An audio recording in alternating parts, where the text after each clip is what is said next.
Hello. What's up, everybody? It's Tuesday. It's Tuesday night. Make sure you guys click that like button. We begin in just a few minutes.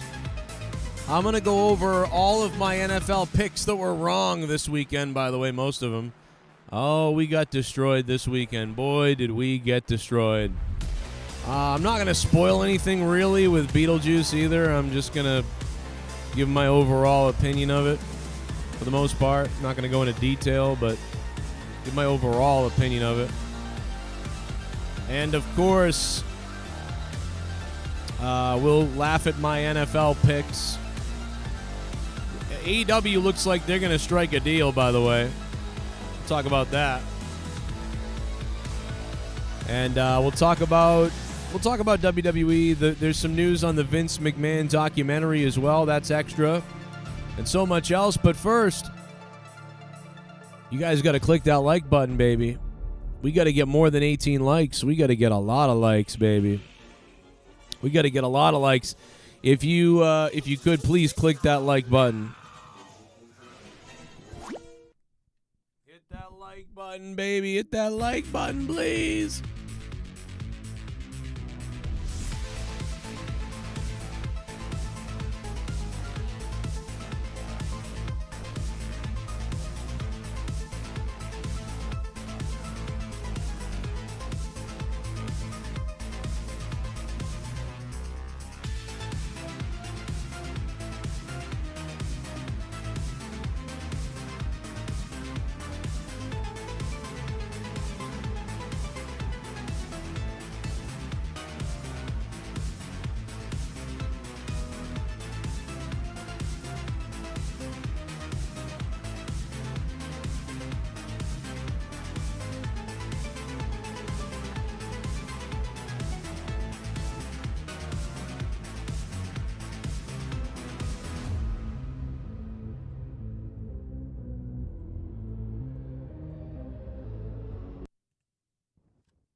The fiend found those fossils, mosquitoes, and before long they were cloning DNA.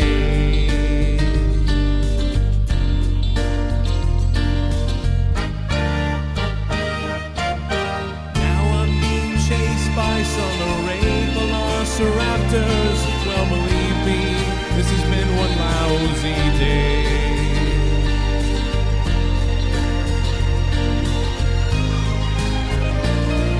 Jurassic Park is frightening in the dark. All the dinosaurs are running wild. Someone shut the fence off in the rain. I'll admit it's kind of eerie, but it proves my chaos theory, and I don't think I'll be coming back again. Oh no.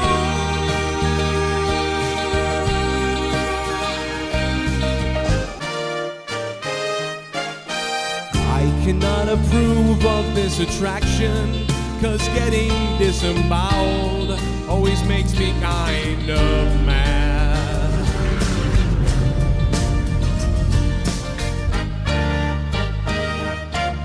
A huge Tyrannosaurus ate our lawyer.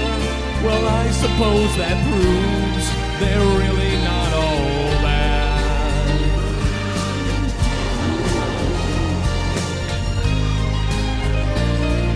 Jurassic Park is frightening in the dark. All the dinosaurs are running wild. Someone let the T-Rex out its pen. I'm afraid those things will harm me, 'cause they sure don't act like Barney. And I think that I'm their dinner, not their friend. Oh no.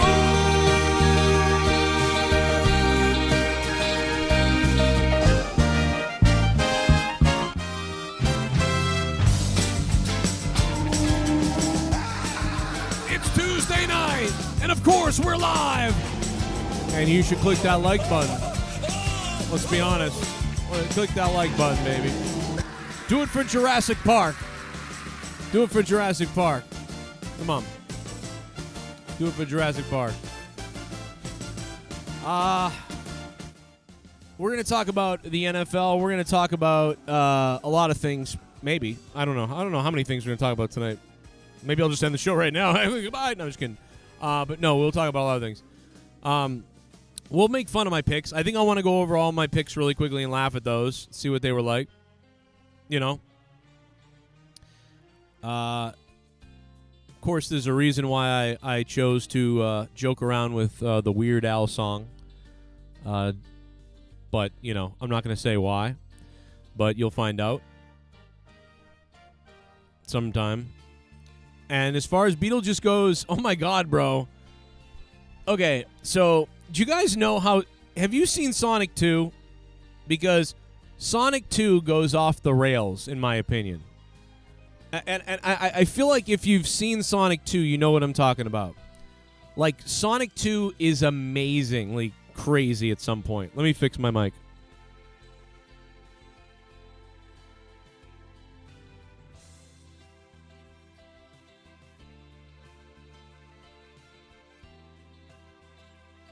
By the way, I'm convinced that Tim Burton wrote one scene in this, like, and then was like, yo, let's base the whole movie on that. Like, that we're going to get to this scene that I want to do because people will like this ridiculous thing so much that I'm going to make the whole movie, like, it's going to be all around this one thing. But, no, so if you watch Sonic 1, right? You watch Sonic 1, the first Sonic movie, and we all agree that I think it was pretty good, right? I think everybody kind of agrees. Like, what would you guys say in the chat? If you've seen Sonic, out of 10, what's Sonic 1? You know, what would you give Sonic? Some people probably say 6. Some people probably say 7. I thought Sonic 1 was a 7 out of 10. I thought it was a good movie. But there's something about Sonic 2 that goes completely off the rails. Like, dude, by the time they get to the wedding scene where, like, you just can't believe that it's getting that ridiculous. Like, it's like 15 minutes of crazy in Sonic 2. And the movie's already just kind of nuts anyway. And then by then it's just like I'm laughing because it's so ridiculous that it's really funny to me. You know? I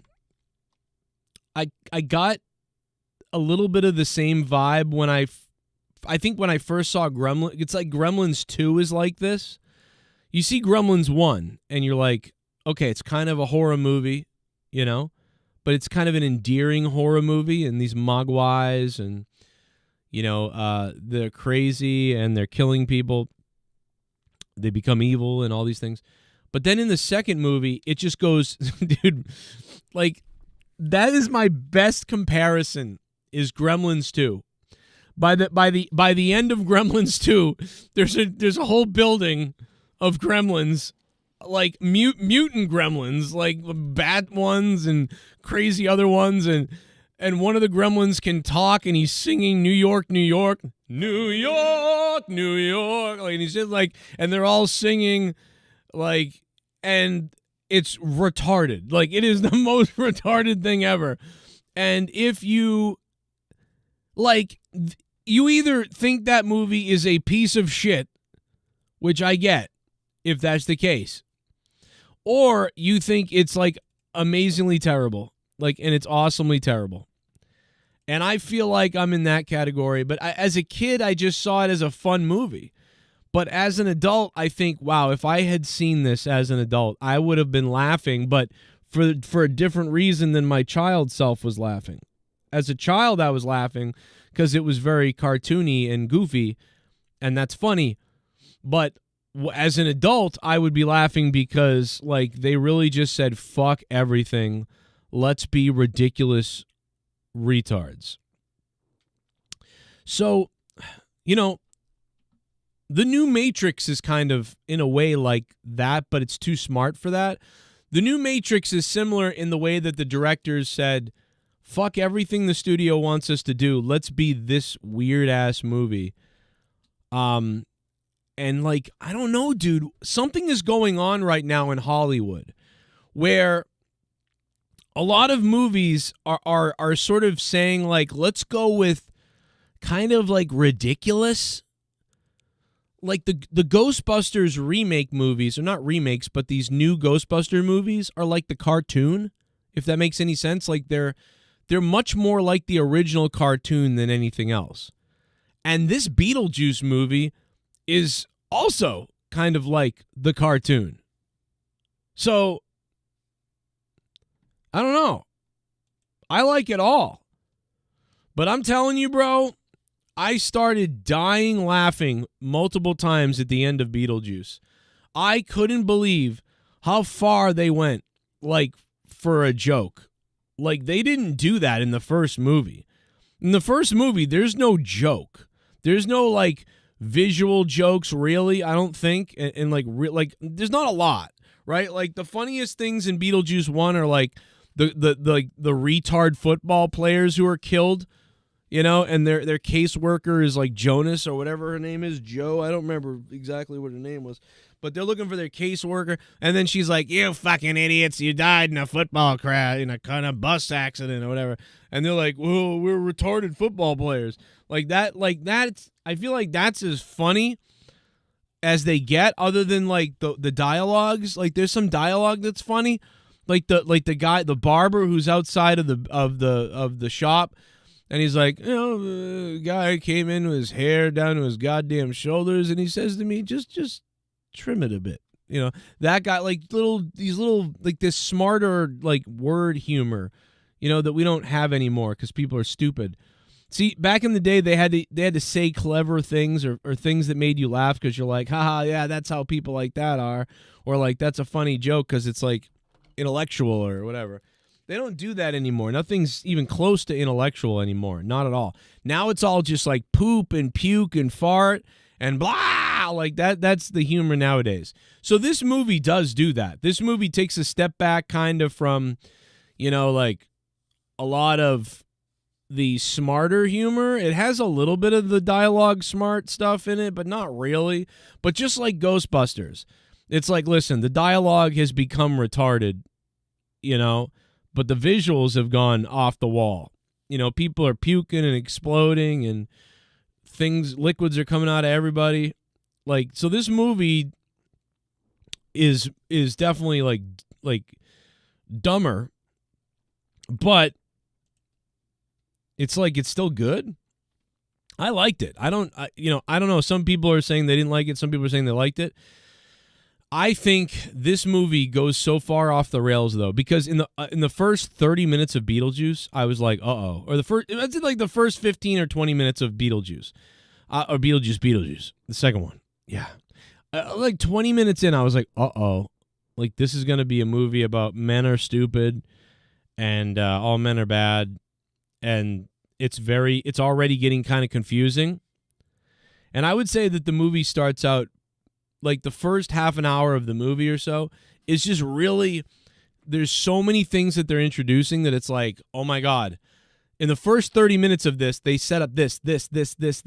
And like, it's overwhelming a little bit. You're like, whoa. Like, this is all over the place. And are they going with a woke thing where, like, men are evil? Like, and this is, like, already seeming kind of cartoony and silly more than the other one. Like, what's going on? But almost as I started thinking that way, I became slightly interested in several things. And then it just started, like, if it started out wide like this, as the movie continues, it slowly closes and closes until the very end where literally everything is tied up like boom. There it is, guys. Like a cone. If you imagine like a cone, an upside down cone, where like everything, all the plot stuff and all the questions are on the bottom of the cone, all widespread out. But by the top of the cone, they're tightened up and they're all together. So you could argue that that's a bad or good thing. It kind of reminded me a little bit of Star Wars, the last Star Wars movie, where they had to introduce all this horse shit at the beginning and then go through this MacGuffin thing and find everything and tie everything up somehow by the very end. And it was, you know what I mean? Like, Palpatine's back. Oh, you know, Luke, Harrison Ford's back as a ghost. What? First, like, you know, where's Luke? What's he going to do? Like, what's Palpatine going to do? You know, what are Rey and Kylo Ren going to do? Like, who's her parents? Like, who are, oh, like, I don't know. And it's like, it just all of a sudden has to go from the beginning to like, just shit is all over the floor. Just shit's everywhere. And they have to like wrap it up at the top at the end and go boof. But in Star Wars, it was worse because in Star Wars, you had the other two movies that built on that. And now shit was all over the place and they had to figure it out. So it was way worse in Star Wars. But this is kind of like they made their own Star Wars. They were like, okay, here's the beginning of the movie. This is happening. That's happening. This is happening. That's happening. That's happening too. And now this is happening. And you're like, what the fuck? But by the end, it's like boom, boom, boom, boom, boom, boom. It's just boom, boom, boom. It's all solved. There you go. And you'll see what happens. But so, without spoiling and talking about specifics, I also am a little bit of a sick person, right? I have a sick sense of humor and a weird sense of humor where I would write a scene or think of a crazy thing that you could do that's fucking crazy and fucked up. And then I would say, well, they would never put that in the movie. And this movie does do that. Like I connected with something that they did in this movie so much because it's a retarded thing that I would do as a joke because I think it's funny. And clearly, apparently, Tim Burton is a psycho as well. Because it was so funny to me. There are multiple things that are funny. The last half an hour of this movie, or maybe the last 20 minutes of this movie, cracked me the fuck up. Like, there was something in the middle of it that was funny. And, you know, you could look at it as like, you know, in Ghostbusters now, they have to have the little Stay Puft Marshmallow Men. Ooh. In Star Wars, they've got to have Baby Yoda. Now they've got Baby Yoda. And every movie like this now that comes back has to have some new side little tiny character. You know, even Star Wars had to have BB-8 and little Yoda. You know, they've got to have something all the time now. It's like all these movies need to have this little kids cartoon thing to sell or whatever. So there something like that goes on in this movie, and it, you know, you'll be like, it's so weird because these are things that I would normally maybe get angry about. Like I would be like, of course we've got to have this fucking thing in this movie to sell merch. But because it's funny to me, it was really funny. They got me. Like I thought it was hilarious. Like you know, like remember in Guardians of the Galaxy, we got to have little baby Groot. That's cute. You know, but because what they did in this was so sick and weird, I really enjoyed it because I'm a weirdo. And, you know, to basically show a moment, they were doing something in this movie, you know, at some point in the movie where I was like, it just kept going and I thought, what are they doing right now? This is such an awkward thing to be doing. And then for it to be like not what you think and then be a big fucking joke and a horrific joke was hilarious to me. Like I wish that I'm so mad that I didn't take that my mother didn't come with us to Beetlejuice. I'm so angry that my mother didn't come with us to Beetlejuice because she would have been watching this moment in the movie. And she would have been smiling like, this is so nice or so cute. I can't believe it. You know, she would have been hooked by it, thinking like, you know, this movie was kind of grotesque and stuff, but this is beautiful. Like, this is nice. Aw. You know, and then for it just to be destroyed and actually be a fucked up thing that happens. My mom's, like, it would have been so great to see my mother's face or to see what she would have done. I would have paid this. I want to take her almost just to be like, yes, here it comes. Here comes the part. Of course, Beetlejuice, the first one, has a lot of very strange things. A lot of, we all know about Hollywood and pedophilia and child rape and Puff Daddy, P. Diddy Combs, who would groom little boys and things like that. But, you know, Beetlejuice is full of it. You know, I mean, we talk about, You talk about Danny Elfman's score at the beginning of this is beautiful. Danny Elfman's score is so fun to hear at the beginning of this movie. And you're like, yes, like, let's go. Boom, boom, boom, boom, boom, boom. And you're just like, yes. Or sometimes I think it's the Simpsons theme because it's almost the same, and he's the same composer. But I just think, like, this is so great. And then I remember that Danny Elfman also made a song in Oingo Boingo about little girls and loving little girls and how little girls are so lovely, and he wants to just have little girls, and very weird video about little girls and very creepy. I love little girls, they make me feel so good. Yeah, so in the song, you know, I love little girls, they make them feel so good. They're not like grown-up girls who, you know, ask questions, you know, and he kisses them in the street, and, you know, he doesn't care what you think about that. And when they touch him, it makes him feel a certain way. And little girls with lollipops. And, yeah, it's kind of weird. Love little girls, they make me feel so good. I love little girls, they...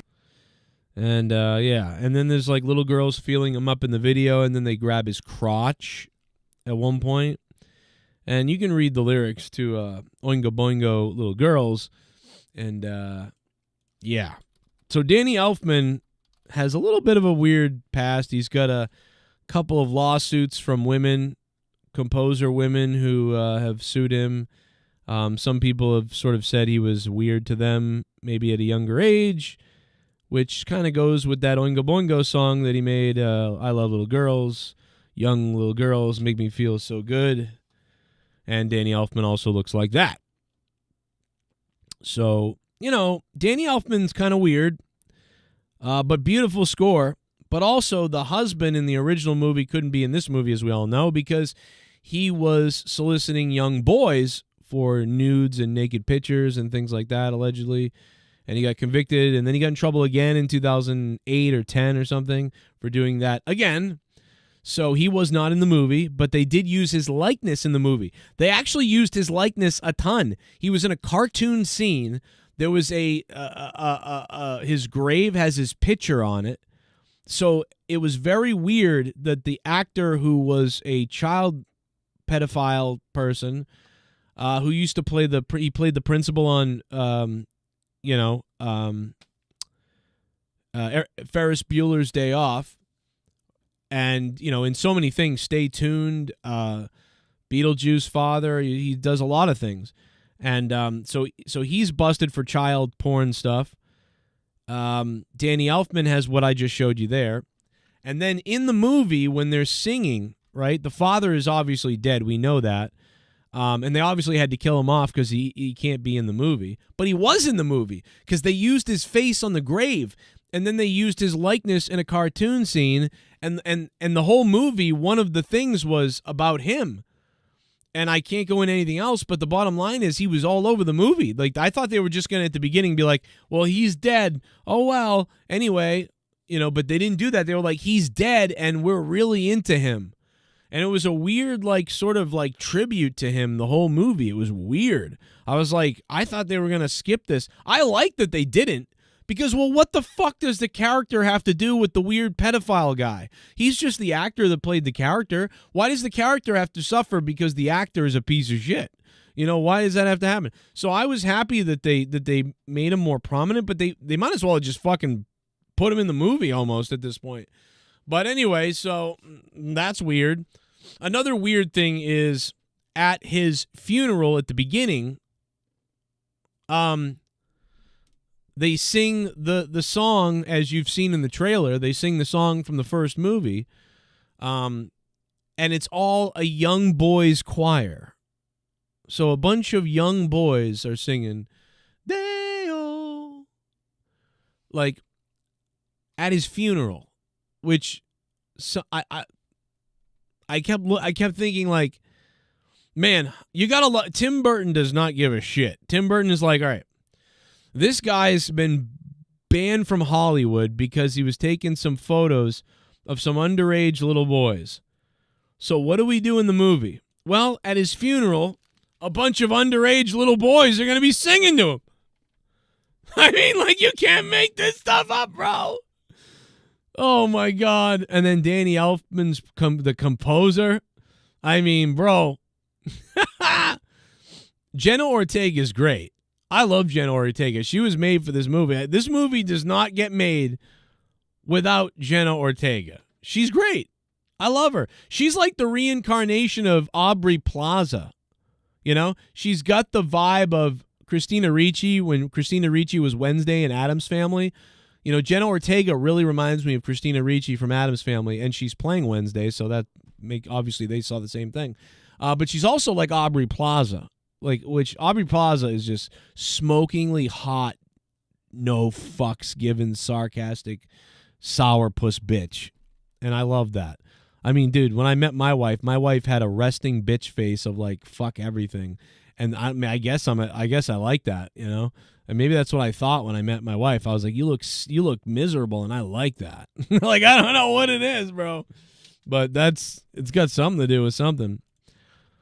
If you want to vote up top, vote for if you saw Beetlejuice or not. We're talking about it a little bit more, and I'm not spoiling anything really, obviously, because that'd be stupid. The donor link is up there, but I do recommend it. I do think you should see it. I think it could go either way for some people, but I'm telling you, as a sicko weirdo person, is it as good as the first one? Probably not. No, I don't think so. You know, but if you thought the first one was an 8 out of 10, I would think you'd think this is a 7. But maybe that's incorrect, but I would say it's a half or 1 point or a half below the first one. But I enjoyed the chaos that was this movie. This movie was chaotic, and I enjoyed it. And by the end, I was laughing very hard at how ridiculous it went. Very much kind of like Sonic 2. So it really reminded me of that, of how Sonic 2 went nuts. Oh, my mother's texting me. Hang on one second.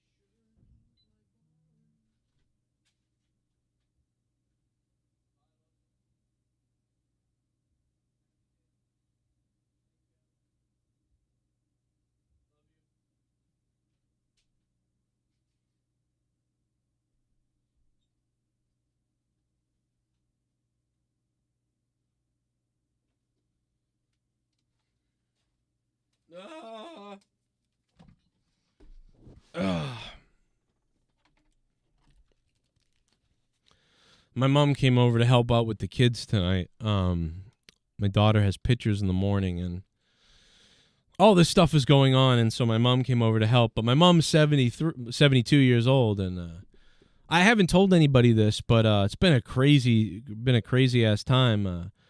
My mother got stung by a bee last year, and ever since she got stung by the bee, crazy shit started happening to her. Like, my mother got vertigo. Really badly, and like she's very wobbly now when she walks, and you know, shaky and stuff like that, and has memory stuff, and she had flashing in her eyes a little while back and some things. And you know, about a year ago after the bee sting, she started getting worse after the bee sting, and it was like, why are you getting worse? What the hell's going on? And I said to her, you know, something's going on that's throwing off your equilibrium. You know, and you got stung right here in your ear area, right near the ear. And I told my mom, I said, why don't you go get an X-ray or like a scan, an MRI of your head, and see if there's something in there that's like, you know, a pus bucket or like something that's fucked up because of the bee sting. Because none of this was going on until you got stung by a bee. You were fine. Doesn't make sense. And this was like 2 months after the bee sting. And she's like, no, I'm scared of MRIs. My mom usually goes to the doctors, too. She always goes to things. She never doesn't do that. But when it comes to, like, being inside of things, she's claustrophobic about stuff, so she clearly wouldn't do it. And I really was kind of like, you really got to do it. Like, you really got to go, like, just find out. Because it's getting worse, and you know, you think you're getting crazy. You feel like you're crazy, and you're not. And now you're getting flashes in the eyes. So I told her, whatever. Anyway, she goes for an MRI a couple weeks ago. And they did it. And it wasn't that bad. She was only in it for 40 minutes or whatever, 30 minutes. And it turns out she's got a tumor in her fucking ear area, in the back of touching her brain area, the nerve in the ear. And it's something called like a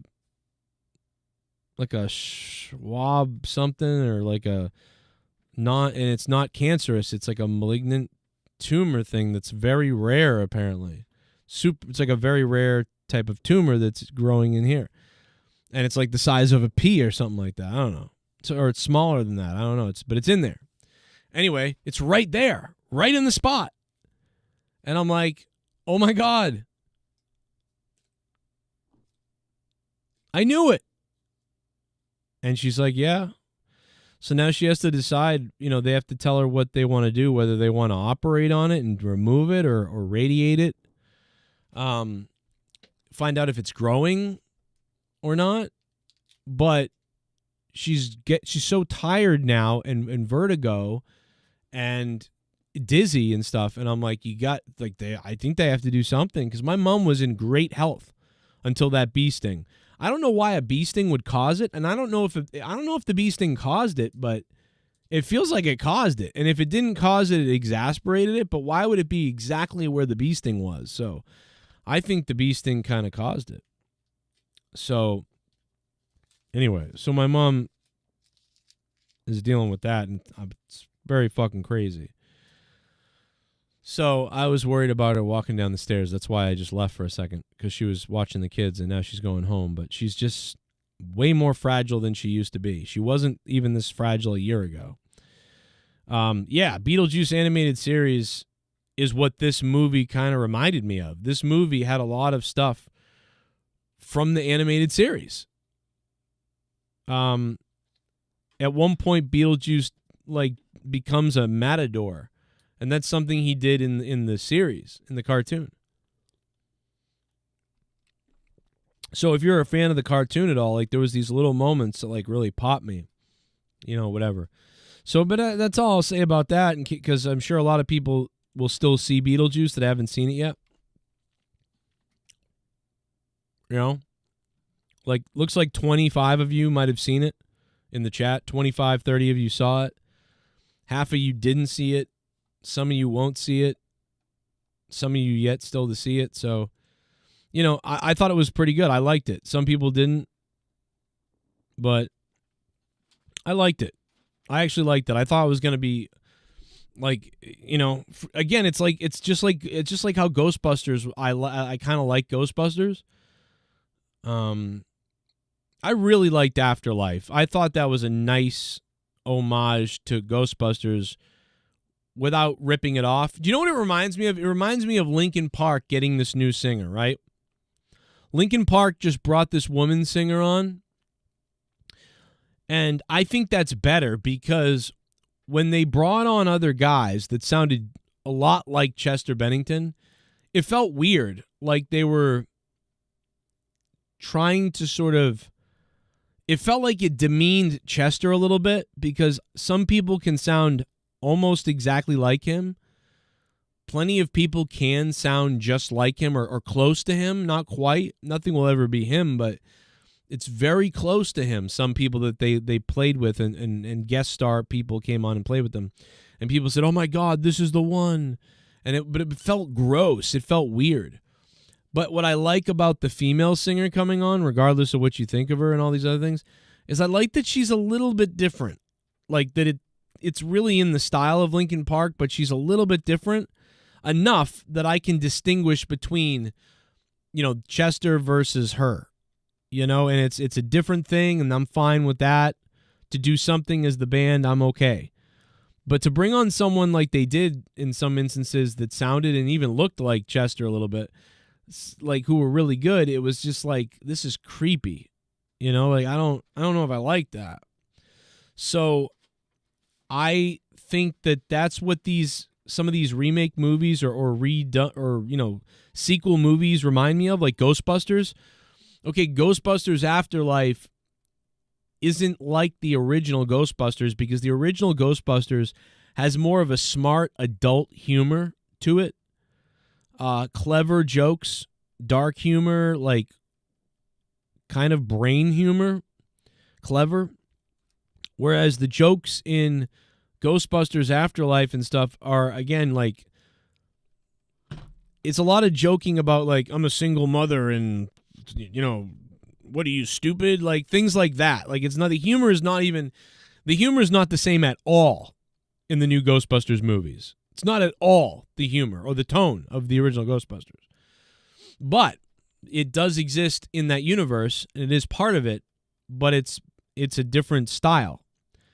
And so what I like about it is it doesn't try to be the old Ghostbusters. It tries to be its own thing while trying to sort of, you know, pay homage to the old thing. So, like, I'm okay with that, kind of. Now, I don't know. I mean, would I maybe want to write a Ghostbusters movie like how the old Ghostbusters movies were and try to write my own version of that? Probably. But I appreciate that they're not trying to just be that, because you'll never be that, probably. So I appreciate that it's like, we'll just do something different. That's what Beetlejuice reminds me of. Beetlejuice is like, but it's the same director and writers and stuff. So it's different because it is the people that made the first Beetlejuice making the next one. So it does feel like Beetlejuice, but it feels like a more modern audience Beetlejuice, which is, okay, the humor is a little more dumber in some cases. And there's more, you know, shock visuals and faster pacing on the cuts and the things like that. But it still has the feeling of the old one in a way, and then it has an upgraded version. So, like, it's different. But Ghostbusters was clearly much different than the original. Whereas this Beetlejuice, you know, is closer. So, but it's not as solid of a story as the first one, but it is funny to me. I think Sonic 2 is the same way. I think Sonic 1 from beginning to end has a more, you know, together story. Sonic 2, though, is so off the rails. When they go into the wedding scene and people are getting tranquilized and going through portals and shit's going crazy, I was laughing so hard in the theater, dude. I was like, this is fucking crazy. I can't believe they put this, like, I can't believe they did this. I can't believe they put on a show like this.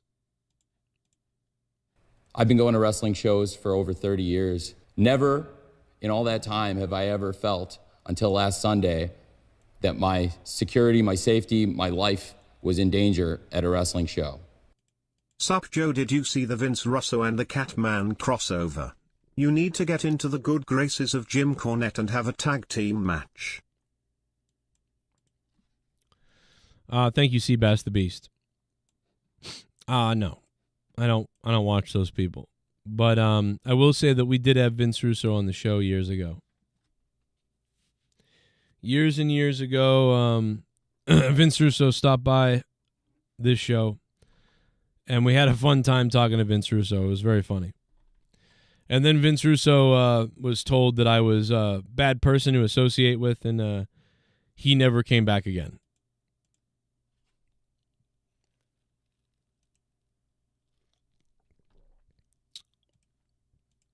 And ignored me forever after that, actually. So that was weird. Actually, it was, if I remember correctly, it was my former co-host told him all these things about me or something, and then, yeah, Vince Russo never came back ever again. And then blocked me on Twitter. What a time. Yeah, I don't watch other people's stuff like that.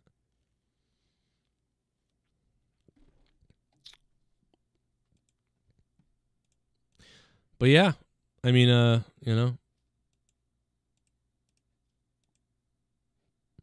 keep watching that, I guess. I don't know.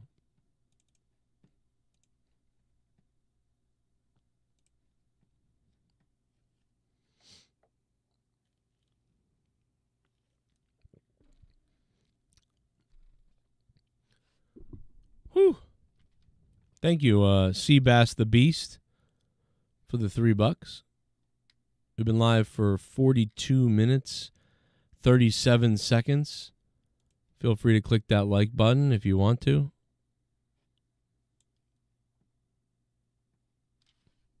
And stick the thumb up my ass.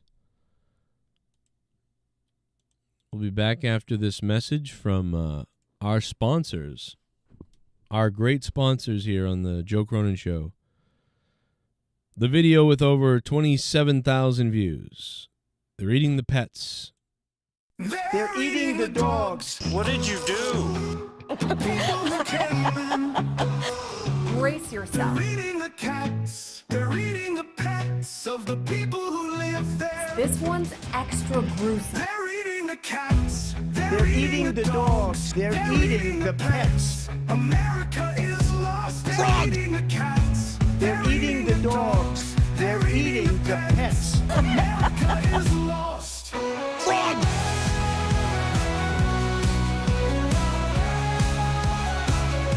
Don't eat the pets of American people or else. They're eating the cats. They're eating the dogs. They're eating the pets. America is lost.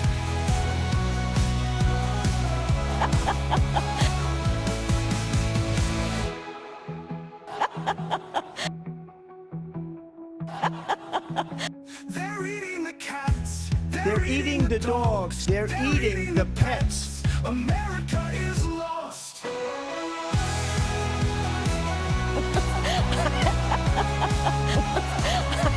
Don't eat the pets of American people or else.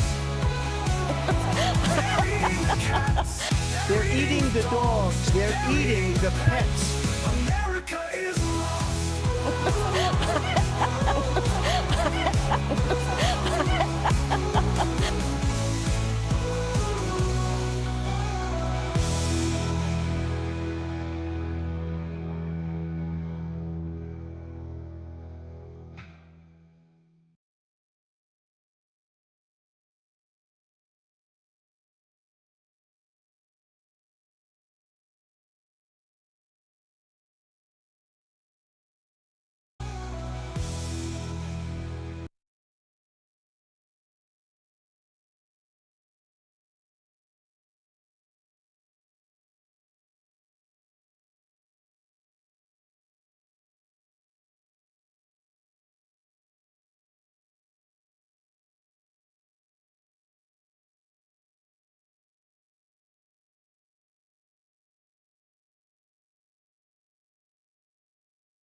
What's up, foot? At the start, I got to get my picks out real quick. Man, at the casino. I think they're playing the Titans. And I'll tell you why. Because Aaron Rodgers looked like trash in the pocket the other night. He cannot move worth a damn. Okay? So I am picking the Titans defense or the Patriots defense today if I want to. Wow. Wow. Let's just play that one more time really quickly. Play it one more time. Patriots defense today. So I am picking the Titans defense or the Patriots defense today if I want to save money. If I want to go with the real bet, obviously, like, you can go with, like, I don't know, the Vikings or, I don't know, Cowboys. I don't know who the top defense is right now, who's listed, but I would just say that, sure, you can go with the top group, but yeah, probably should have gone with that. Like, probably should have gone with the Vikings. Not really the best team to go with would have been the Chargers, but Chargers or Steelers. But yeah, I big mistake. Patriots or Oh my God, bro. What did I say? The Patriots or the Titans? Well, the Jets scored 24 points on the Titans and beat them. The Titans scored 17 points on the Jets, so that didn't really work out. Although the Jets, the Jets won, but yeah, not good there.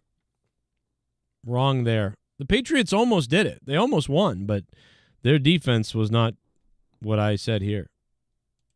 I'm not doing that. I would go for one of those. So Patriots defense again. Yeah, probably should have gone with Vikings, but even that wasn't great. Look for them maybe to be awesome again somehow. Maybe the Steelers are the pick today. I don't know. Well, maybe the Steelers are the pick today was the correct answer. Because the Steelers jacked up the Broncos 13-6. So Patriots was wrong. Titans, wrong. Even Minnesota that I mentioned there and the Dallas Cowboys, all wrong. Nope, it was my fifth pick, the fifth team that came to my brain, which was the Steelers, which would have been the obvious one. But the Steelers were the pick on defense, if you could afford them. Boy, was I mistaken. Steelers, Kansas, something like that. But I'm going Patriots or whoever the Jets are playing for a while until what just happened. Now we're never going to pick them. So I got the Titans or the Patriots. Anyway, that's two wrong. So let's put it up on the screen because I like to talk about when I was wrong or right. What did I get right? What did I get wrong? And I mean, we're going to go with everything I say, whether it's right or wrong. If you guys want to donate, you guys can super chat down below or use Streamlabs pinned to the top of the stream. You know the deal. And we'll put you on the board up here on a Tuesday night.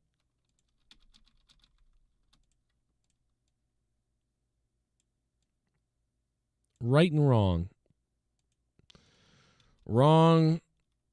We got 3 times I'm wrong. Picking the defenses, they're all wrong. Okay. I'm not just counting the games. I'm counting the things that I say that are wrong, And I would say I'm going to count every defensive thing I said there. I was wrong 4 times. 4 wrong. And I was right once. Just count it all. Anyway, on to the games. 49ers versus the Vikings. That's going to be a big one. I'm going 49ers. I think the offense is just too good. I think the Vikings defense is going to be great too, but I'm going to go 49ers in that one. 49ers and Vikings.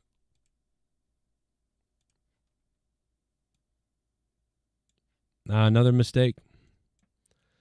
And what's funny is what doesn't make any sense is why was I mentioning, how good the Vikings defense was, and then I'm going to take the 49ers to win? So that wasn't very good. I'm always bad in week 1. Oops. So that was incorrect number 5. Who else does this? So that was wrong. 49ers 21, Vikings 14. Instead, it was 17-23, kind of in reverse. Seahawks versus the Patriots. I'm actually going to say that the Patriots might be able to get this done today. I think the Patriots are going to. They did not get it done today.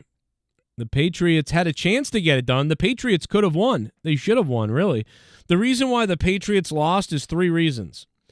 The Patriots lost because for 3 series, they stopped the run. They stopped running the ball, and they started throwing the ball. And the Patriots could not throw the ball. They were terrible at it. So they stopped running the ball where they had some success running the ball. They stopped running the ball and threw the ball where they had no success. So that was bewildering. The broadcast brought it up, and they were dead right. So the Patriots essentially gave up 3 possessions by throwing the ball as much as they did. That was in the middle of the game all of a sudden, it was like, here, let's just throw away our chances because we don't know how to run the ball. We don't know how to throw the ball. So now we're going to run the ball. I mean, we're going to throw the ball instead of run the ball, even though the running the ball is what we know how to do. So the Patriots on offense, they basically gave away 2 or 3 possessions. Like, here you go, throw it away. So you're not going to win if you throw them away. Then the defense gave up one major play. They made one mistake. The defense made one mistake. And then they figured it out. Like the offense figured something out on the defense, and it resulted in a touchdown. Then the defense adjusted, and everything was okay. But they got that one shot on there. So that's 2. So number 1, we basically gave away possessions because we couldn't throw the ball. And then number 2, the defense made one mistake, and then we couldn't throw the ball. And there was a number 3. I swear there was 3. There was another thing too that we did wrong. So there was 3 things that we had. But see, what's encouraging about that is if one of those things had been done right or had been done perfectly, they would have won the game probably, because we only lost 23-20. So like, I don't think the Seahawks are that great. But the Patriots just needed to do those things that I just said, and they probably would have won the game then, because they wouldn't have blown it. There was a third thing too, but I can't remember the third thing. There was the fact that we couldn't throw the ball. Then there was the fact that we tried to throw the ball instead of run the ball, which they already successfully screwed up there. Then there was the defensive thing. But there was no turnovers. There was no bad turnovers really or anything like that. So again, the Patriots could have won this game. But I was not right with my prediction.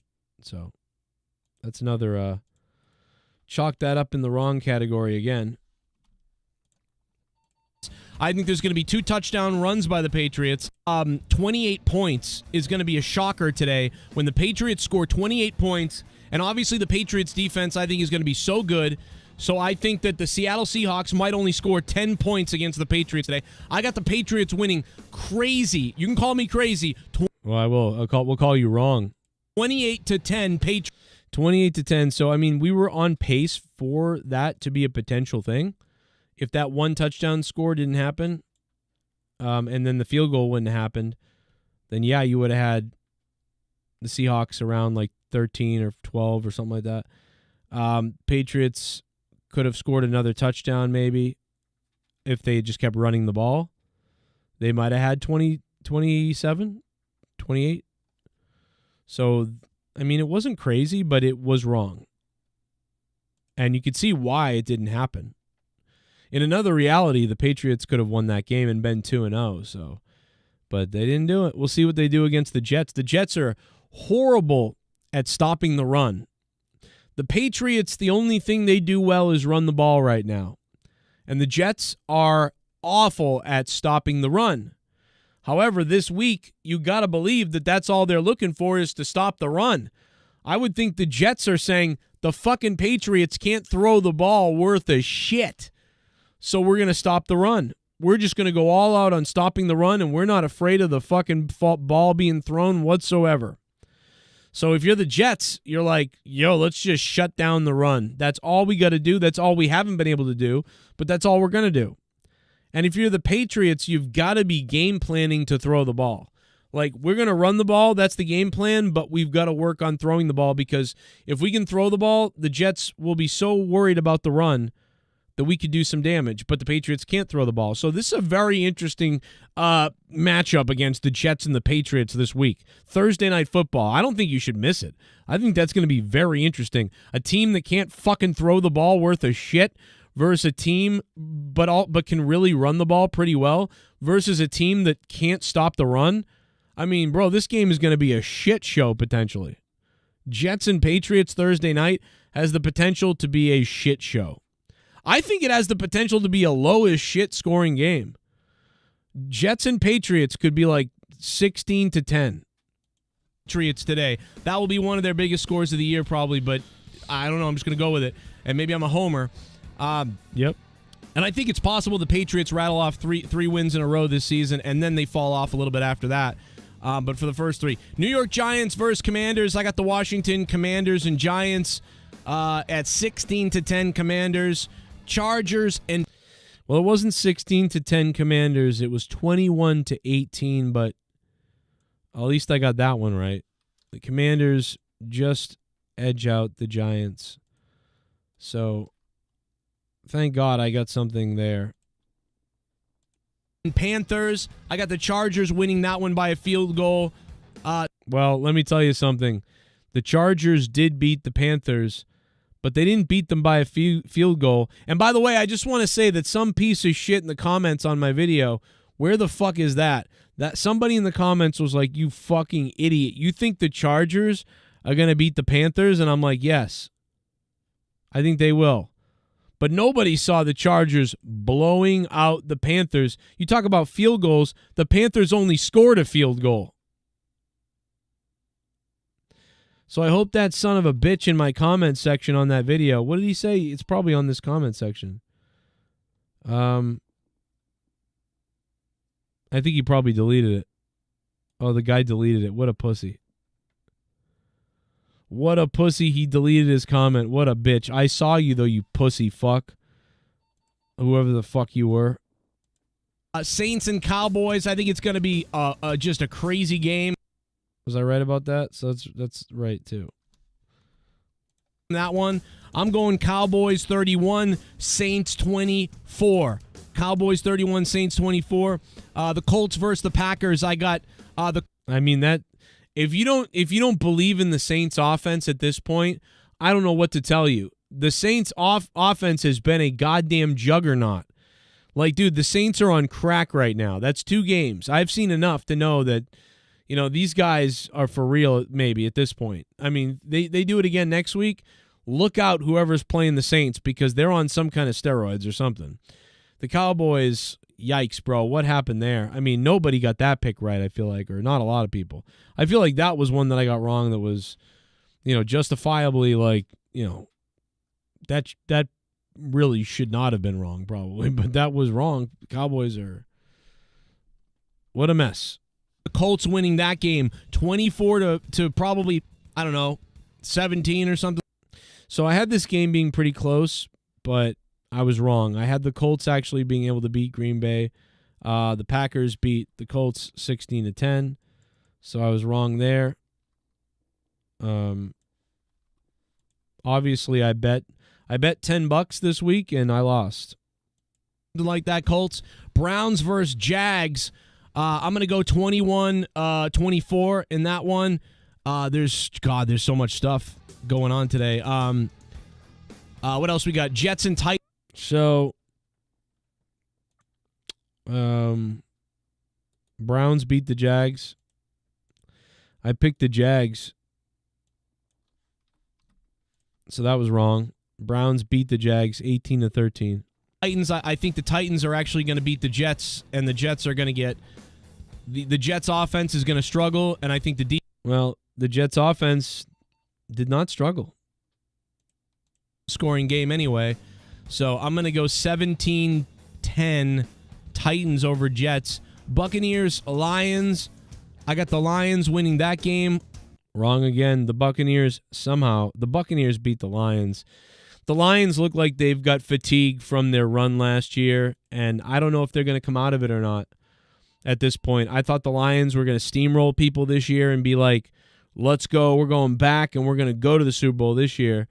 And right now they're stumbling a bit, and it feels like they're a bit fatigued, and that's not good. Almost like they won the Super Bowl last year and they're fatigued, but they didn't, so that's not good. High scores, close game. Raiders, Ravens. I got the Ravens. I think Lamar's going to go off. This was so wrong. This was the worst pick I had. I had Lamar Jackson going off and them winning this game 28-21 or something like that. I forgot what I said. But they lost the game 23-26, and he struggled to get going, early on, and that was a major issue. Boy, this was my worst pick. That was without a doubt the worst thing that happened to me. points. I don't know. Rams and Cardinals. I don't care. This one sucks, to be honest. I'm going to be honest. This one's going to suck. But I'm going to go Rams. Rams in that one. I don't have a score for you. Bengals versus Chiefs. 41-10 Cardinals beat the Rams. Like, they beat the shit out of the Rams. I got the Chiefs winning that one. Bengals, Burrow still trying to get it together, but they have a lot to prove here tonight. Maybe the Chiefs have a little bit of a hangover. Maybe the Bengals can actually get it done, but I just don't believe it. I'm going to go with the Chiefs still. Steelers versus Broncos. I got that one right, thank God.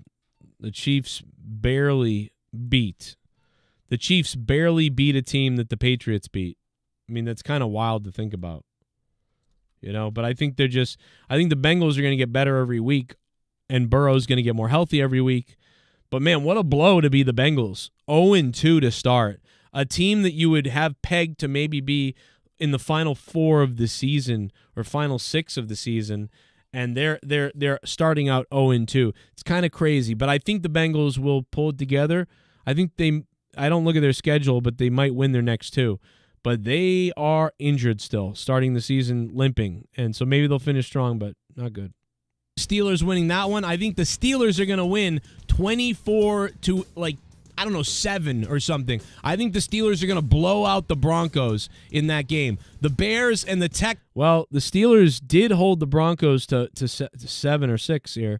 So that was right, but they did not score on offense. They did not look good on offense. I mean, that's crazy. They only scored 13 points. But Broncos got a good D, but you know, the Steelers have a really good D as well, so that's why that game looks like it does.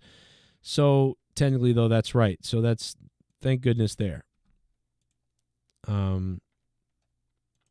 Texans. I think the Texans are going to try to run the ball, and the Bears are going to have trouble. They're going to have to throw the ball. The Bears are going to get some interceptions, but Texans are going to be able to score. The Bears are going to have trouble scoring, and therefore I think it's going to be a low-scoring game for the Bears overall. And I think the Bears, I'll say Bears 14, Texans 21. Falcons, Eagles, like almost nailed that. 13-19, I had 14-21. That one was almost nailed. Thank God I got that right. I feel like I know these teams better though than some of the other, like a lot of shit that happened. But yeah, that was a clutch one right there. That pick was spot on, but I didn't really that couldn't save me from all these other terrible picks. I got the Eagles winning that one, and there you go, man. I had the Eagles winning over the Falcons. As you know, on Monday Night Football last night, the Eagles threw up on themselves. The Eagles literally took a shit on themselves the other night on Monday Night Football. They blew this game. Like, oh my God, bro. What a close game, but they blew it. They just blew it. I mean, Jalen Hurts looked like the old Jalen Hurts. He went out there and ran the ball like a maniac. And but in the end, they were retarded. And so they blew it. The fucking Eagles blew it against the Falcons. Crazy. So that ended up being wrong. You know, I mean, hard to take that one, but my picks for the day. I might be live late. So there you go. That's the results of week 2. And, I gave myself some extra wrongs for some other predictions about the in-game stuff. So I really only got, 12 wrong or something. But whatever. I'm going to give myself everything I said that was wrong. I gave myself a wrong. So I was right about 6 things, wrong about 14. Sounds about right, like in that sounds like real life. This is like my real life. This is like what I would do in real life. Right 6 times. And I'll tell you about those 6 times quite a bit. But, yeah. Hey, Bullfrog is a moron. Scissor me, Joe! Joe, are you the Rey Mysterio of the IWC? Everyone always turns on you. LOL, you the real GOAT. Thank you, Seabass the Beast. I love you, bro. I don't know, man. I feel like people don't like me. After a while, like people just, I don't know. I don't know.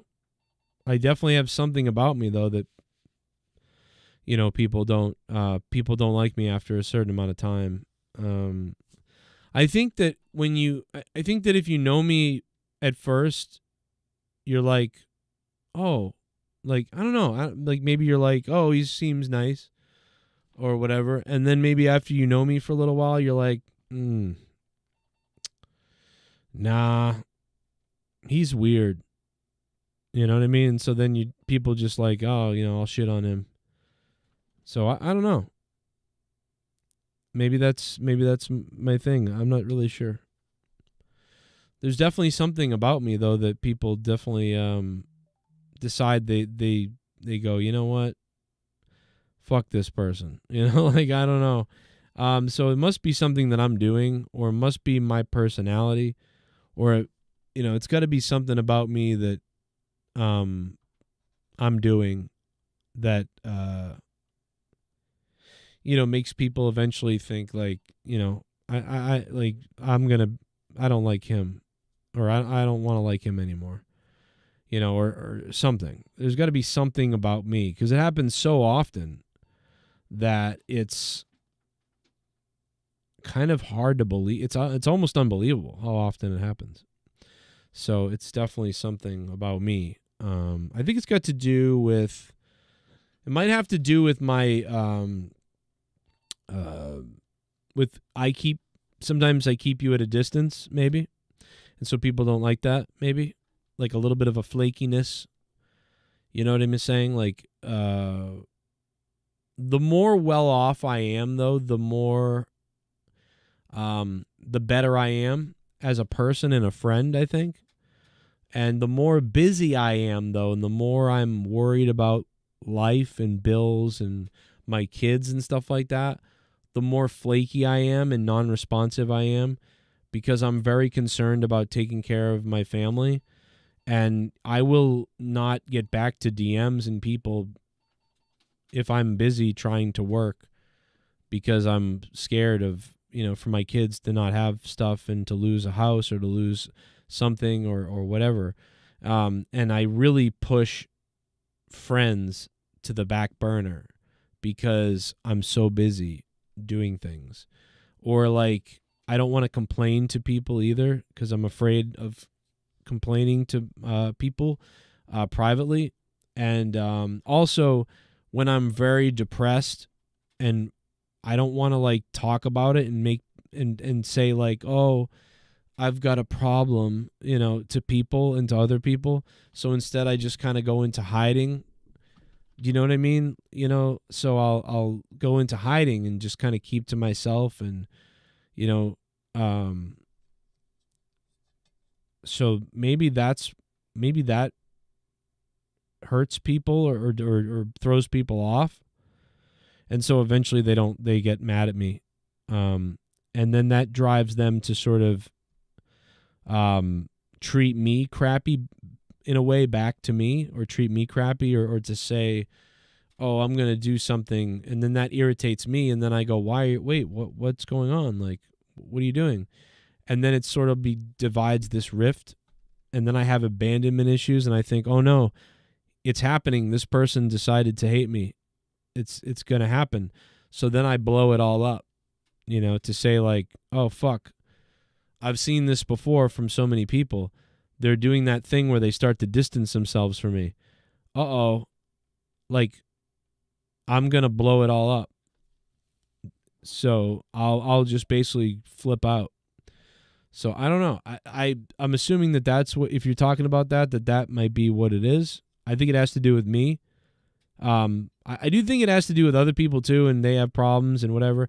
And you could just come to me and try to talk to me, but at the same time, sometimes I don't want to talk. So maybe that's it. I have no idea. I don't really know. I don't really understand it. But yeah, I get what you're saying. It's definitely some kind of thing. I don't know what it is though. You know what I mean? But I don't know. Could be that. And then it's like easy to be like, oh, I don't know. I really don't know. I really don't know. But I think one thing is though but one thing that I really do know though is when people really like know you and care and like you and or care about you, they sort of accept you for who you are. Do you know what I mean? And I think that's why people like Jake have always been my friend. Even if anybody gets frustrated with me a little bit, like Jake or Jesse or somebody like that, they're able to sort of accept me for who I am. So anything that might be irritating about me, they don't just turn around tomorrow and say, "Oh, I'm going to shit on him now because whatever." No, they're like, well, that's how he is, and I accept that. So they're not going to get mad and publicly like freak out or do something crazy or weird, because they're just my friends. And your friends, and I have trouble believing who's a friend, because even people of long, like, a couple of years and 3 years and stuff will suddenly turn on you. So like, it's hard to really know what the hell's going on, but it does happen. So it's really hard to accept people as a friend. But, I'm assuming that that's what a real friend is that, they know how you are and they've accepted that. And if they can't, then they're not really your friend. They're an acquaintance who's become annoyed with you, sort of thing. I mean, I don't know. Travis says, that one stream I came in and you had shit all over your face. I'm assuming that was chocolate. Yeah, it was actually chocolate. Breaking news, guys. That was not really my shit.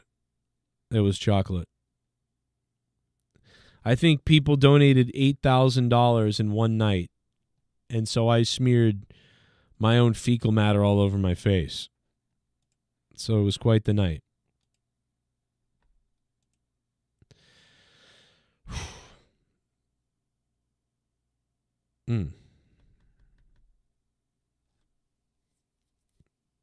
Your music is good. I sang Kiss the Kids for fucking weeks.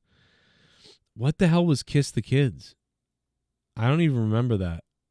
Sometimes I do things and I don't remember them. Kiss the Kids. You got to remind me of what that was, because I don't even remember what that was. We should probably find it so we could like download it and make it into an MP3 or something like that. But I don't even remember what that was. Probably something to do with Biden. I don't know. Oh my goodness! It's El Tapo! My name is KANE and I'm donating.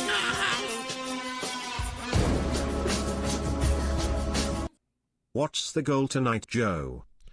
What's up, brother? Oh yeah, people have been asking me for the goal, and I didn't even make one because, I mean, I'm so poor that I'll take anything. I'll take $3. I don't want to even set a goal. The goal is like probably $10,000 is the goal.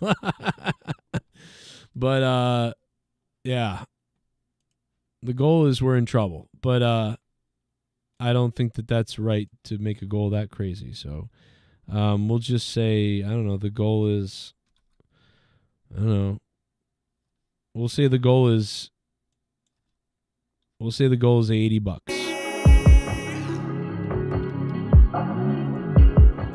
Just scissor me. Scissor me. Scissor me. Scissor me. Thank you, El Tapo. Haystacks Monet, scissor me.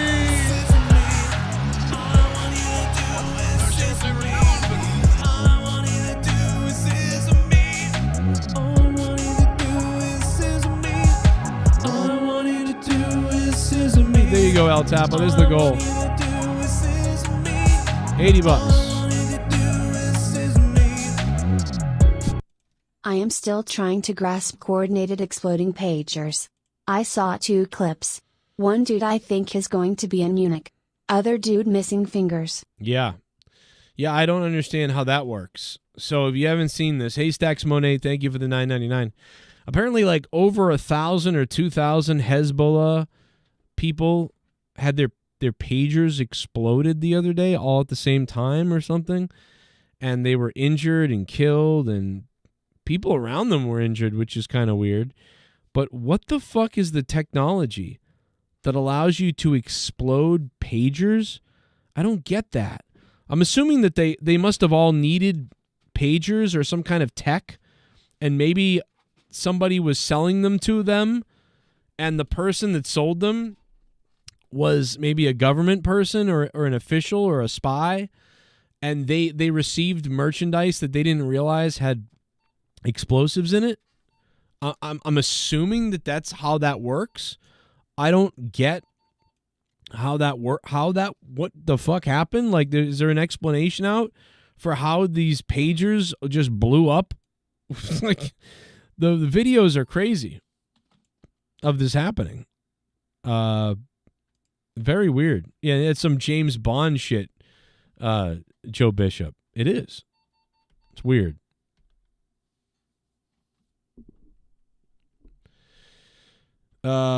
The AI music has been pretty good stuff. That was wild. That Biden song. Oh, it was a Biden song? Okay. I mean, some of the AI songs, that I'm just typing the lyrics, and the AI thing is so good that it sounds great. So sometimes it's really just AI is good, and I come up with a nice idea. But and then I make a lot of songs myself too, and those, some of those are all right. Unfortunately, I have the voice of a dying dog, but I wish they'd just give us the UAP disclosure already. Yeah, I mean, but I'm also worried that they're gonna, you got to be careful. They're gonna feed us probably some kind of crazy misinformation shit, Shit bomb. I'm worried about that too. Evening, Joe. I got home safely this morning to Carolina from Vegas at 6 a.m. So guess who is in 1SR place in NFC East? That's right, bitch. Washington. Fuck everyone else in the division. Well, congratulations, ladies and gentlemen. D. Welsh has landed back after being in Vegas, blowing all the money that he normally donates to this show in Vegas. God damn you, Vegas. You took my cash cow away from me, Vegas. D. Welsh, $5 shit bum, and his Washington Commanders. How does it feel that your team is now the Washington Commanders because your team's pussy? How does it feel that your team are a bunch of pussies who didn't want to call themselves the Redskins anymore, and you insulted an entire tribe of Native Americans by not honoring their legacy and their name and everything they were, and that your team now is called the Commanders? Do you know? And Commander-in-Chief, I mean, let's be honest, bro. Let's be honest, D. Welsh. That's pretty pathetic, That's pretty fucking pathetic. So, but I get it. I understand.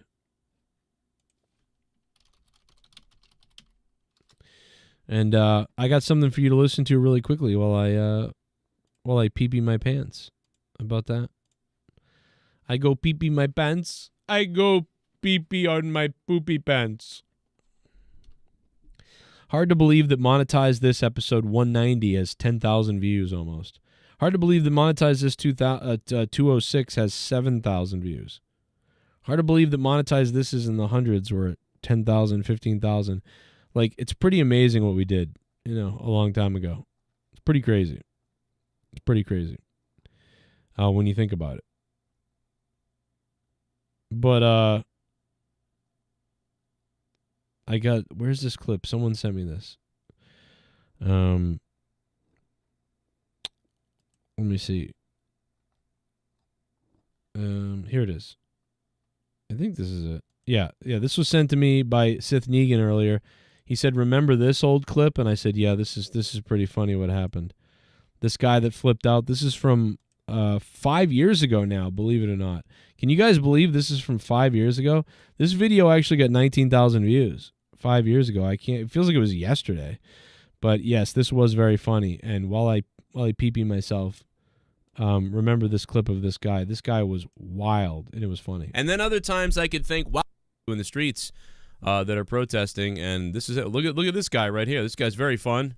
Protest group was arrested. They arrested Riverside residents that will be directly affected by gentrification. So what's the problem? The problem is bourgeoisie media is full of shit. Off. Am I bourgeoisie media? Come on. Looks like I'm the only one out here trying to talk to you. Uh-oh. Wait, what's going on here? What is this? Oh my goodness. Oh my goodness, it's Alex Jones. This is gonna get me banned. I was trying to talk to you. InfoWars. So you shouldn't have come out here if you didn't want to be on camera. Walk on, white boy. Walk on. What's that? It's messed up when somebody calls someone. Imagine if you called somebody black boy or brown boy or tan boy or something like that. White boy's okay, but tan boy or black boy would be like racist or something like that. Walk on, white boy. White boy, walk on. It's pretty funny. White boy, walk on. I was trying to talk to you. InfoWars. Let me see this. He's assaulting him. He's assaulting Owen Troyer's damaging private property or something like that, right? I don't know. This. Get out of my face. You are in my way, sir. Move out of my way now. Now.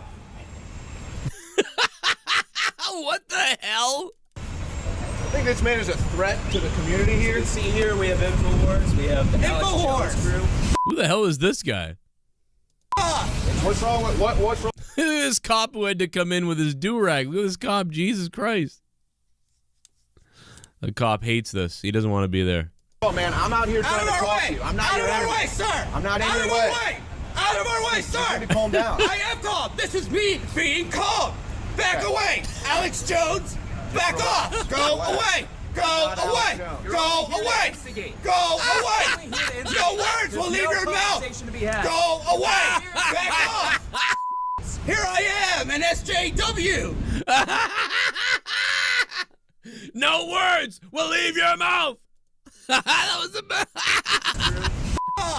Oh my God, I'm dying. Man, I'm out here trying to talk to you. I'm not your enemy. Out of our way, sir. I'm not in your way. Out of our way, sir. You need to calm down. I am calm. This is me being calm. Back away, Alex Jones. Back off. Go away. Go away. Go away. Go away. No words will leave your mouth. Go away. Back off. Here I am, an SJW. Come on. You like me? I like you. Get that f***ing mic out of my face, colonizer.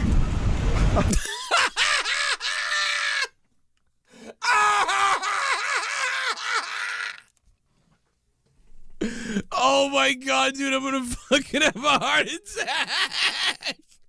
Get that microphone out of my face, colonizer.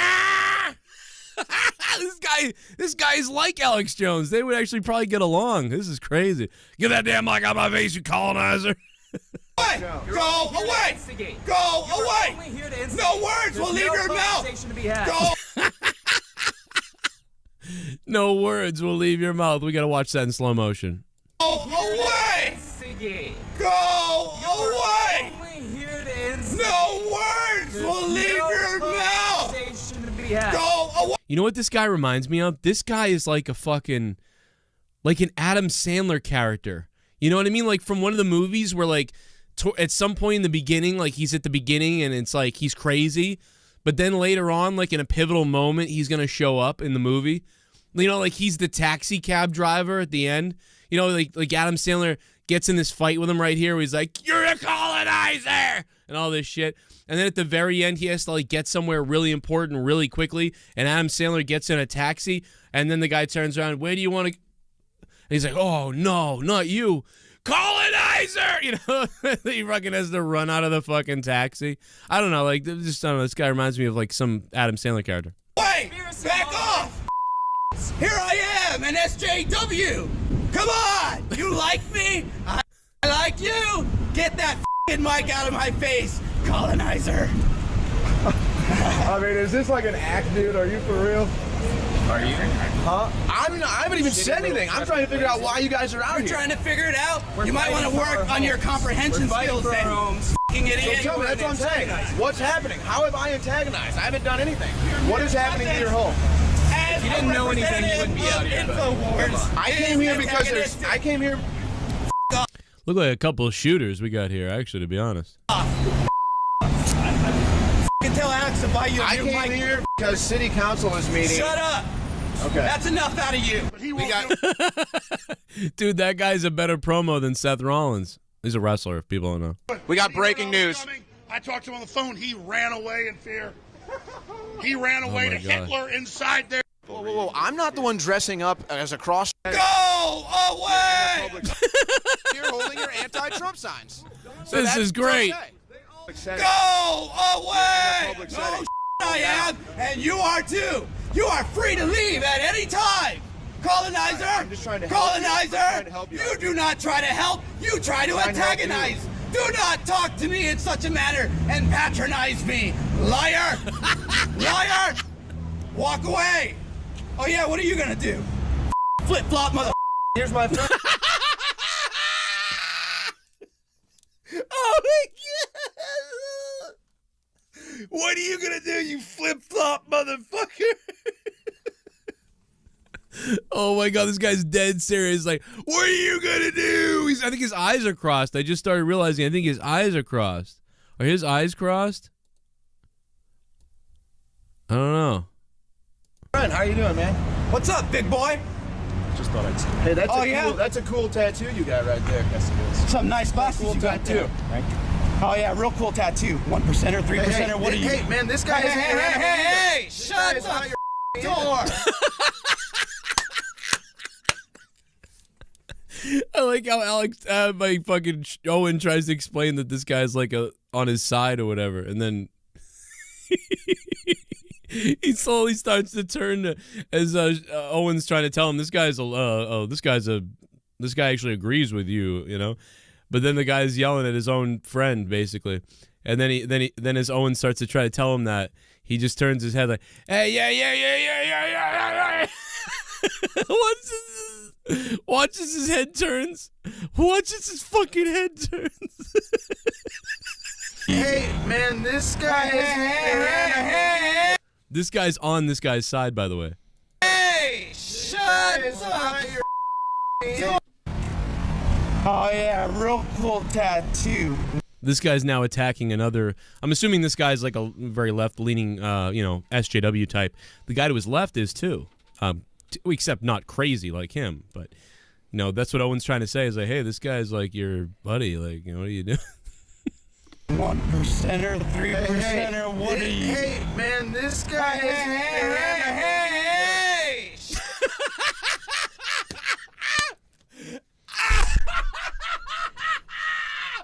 More videos later today. Subscribe for more. That was a great time. What a great night that was. Hey. So we already talked about Beetlejuice tonight. We talked about all my football picks that were wrong and right. Most of them wrong. 14 wrong, 6 right. That's not good. Hopefully we'll do better next week. And now you get to relive that wonderful old clip. Isn't that beautiful? It's very beautiful. The home from Home Alone still looks great. It's a great point. They made like 4 Home Alone movies, and they're all terrible except for the first one. Well, the second one is all right, because it's in the, realm of the first one in a way. But, at some point, it's kind of like, I don't know. They probably should have thought a little bit more outside the box for a third one, but they were just like, yeah, we're done. The Washington colonizers, oh my God, they should have that. Oh my God, they had such a great opportunity, you're right. And maybe that would only be funny to our group of people, but oh my God, the Washington, ladies and gentlemen, the Washington colonizers. Oh man, that would have been so good if they were the Washington colonizers. And they put they put a white guy's head on the fucking helmet instead of the. See, like, people don't understand that the Redskins, it's kind of like a tribute. You know what I mean? It's a fucking tribute to a Native American tribe and to Native Americans, in my opinion. It's a tribute. It also brings awareness of what the name means, and you can honor it by being proud to be that team and for playing for them. So I don't get why it's a bad thing. You know, why would that be a bad thing? So I guess naming a team after somebody is a bad thing, according to them. So, but if you made it the colonizers, then it would be okay. But then people would say, why are you glorifying colonizers? So if you make it colonizers mocking white people who are colonizers, that's bad because you're giving light to colonizers. You're attributing them. But if you have a team like the Redskins, then that's mocking them, and you can't do that. So really you can't do anything, and none of this fucking makes any fucking sense what the fuck soever. And really it's just all a bunch of bullshit, and people are retards. And that's really what it is. I think that the first Beetlejuice movie was I'd probably give the first Beetlejuice movie an 8.5 out of 10. And I'd probably give, maybe even I love the first movie, but I'd probably give the first Beetlejuice movie an 8.5 out of 10. And I would probably give this new one a 7 out of 10. I think so. I think the original Beetlejuice is going to continue to be a classic in that it's very rewatchable. You can always put it in every couple of years or 3 years or whatever and watch it, and I love this movie. But I think that the newer one, maybe it would be the same. Maybe the newer one would be the same, but I think maybe the replayability of the new one won't be as good as the old one, and the story is stronger in the original. But I really, like I said, without going back into it all again, and I didn't spoil anything, but I do think that the Beetlejuice remake is funny and good. And like I said, the first 20 minutes I was kind of worried. I was like, oh no. And then it just kept getting it got a little better, and then it got a little better, and I was like, okay, it's pretty good, and it's fun, and there's a lot of familiar stuff. And then, but once they made the first ridiculous joke, I was laughing, and then at the very end, the last 20 minutes of the movie are so funny to me, and stimulating, that I thought it was a riot. And I almost think that the movie went completely off the rails by the end. It just went so off the rails at the end. It was almost like something I would do or write. Whereas the other one, the ending is, dark and dramatic kind of, and silly a little bit, but the old movie sort of is more dramatic how it ends and serious. Whereas the new Beetlejuice movie, the ending is just, it's off the fucking rails. And that's funny to me. And I think it worked. And I think the movie is shit bomb ridiculous. See an interesting story I just knew about the family of the original Redskins chief. To your DM. Yeah, I've seen that they're not happy. They want the name back. They want the Redskins name back. All that stuff.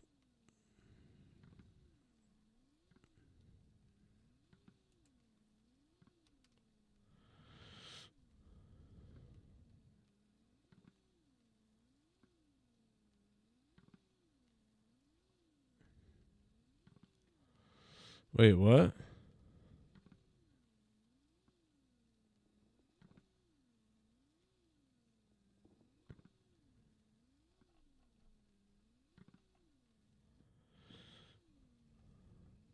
I don't know what this is.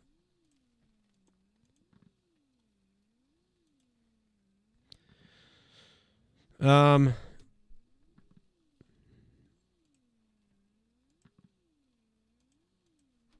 yeah, we really talked a lot about Beetlejuice already, so you can go back and watch that at the beginning of this stream. But I went over a lot of interesting stuff, I think, with the movie. That being said, I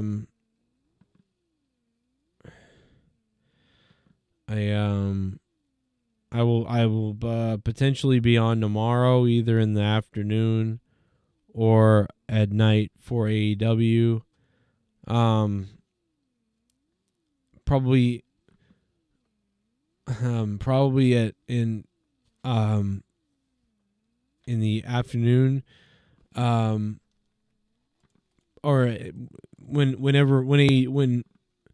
AEW is over, I'll be live, potentially, or I'll be live in the afternoon, and then maybe I won't or will be on then later. Thank you, D. Welsh.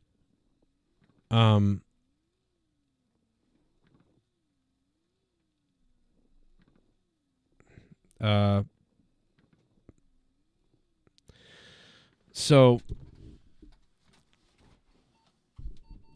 talk about Raw last night. I didn't really watch it. I sort of turned it off. I couldn't deal with it anymore. Welsh was in Vegas avoiding Dork Night. Yes, he didn't even see Dork Night. I thought that was very, very fucked up of him. Yeah. So how bad was that? Springfield, Ohio. I mean, someone did eat a pet. That did happen. And there are Haitians eating stuff, which isn't racist. I mean, people just eat cats. I mean, they eat cats, you know.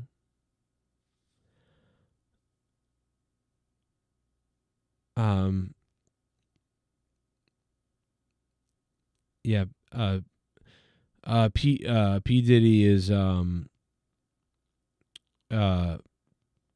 P Diddy is you know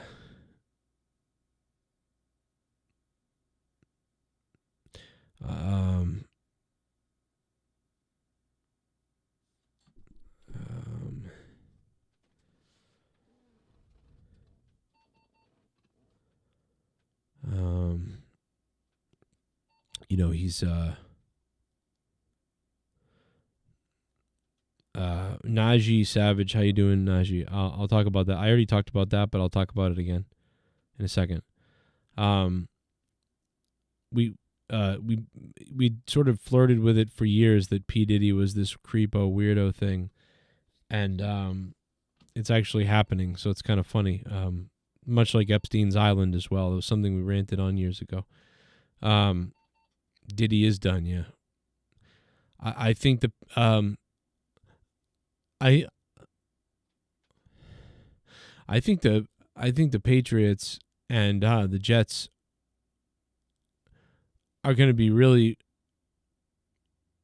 It's going to be a really good game because I said this earlier that the Jets cannot stop the run. The Jets just can't stop the run. They suck at it, and this would be the third week in a row now.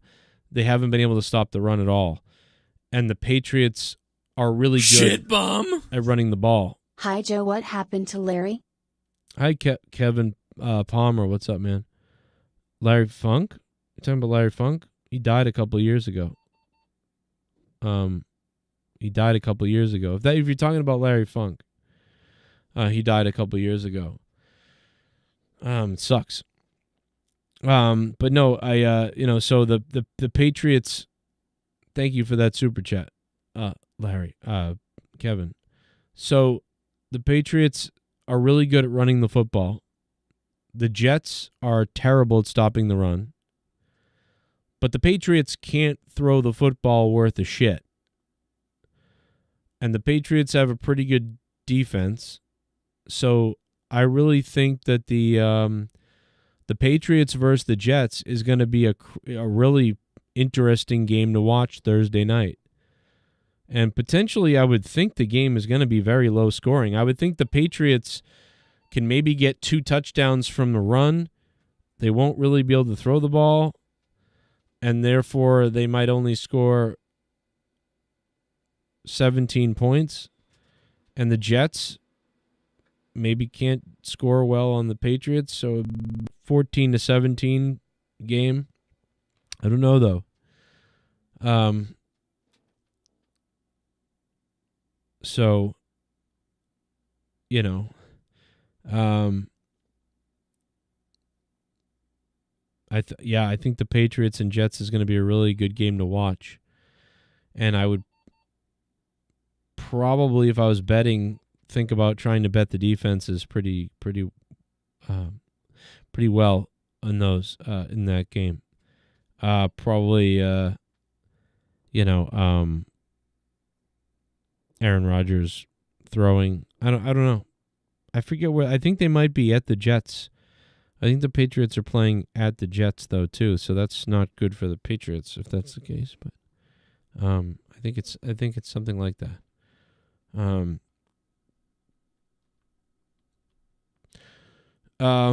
Will Diddy squeal to his sons for possible jail time? Oh my God! Imagine if he squealed on his sons. Is that what you're saying? Like he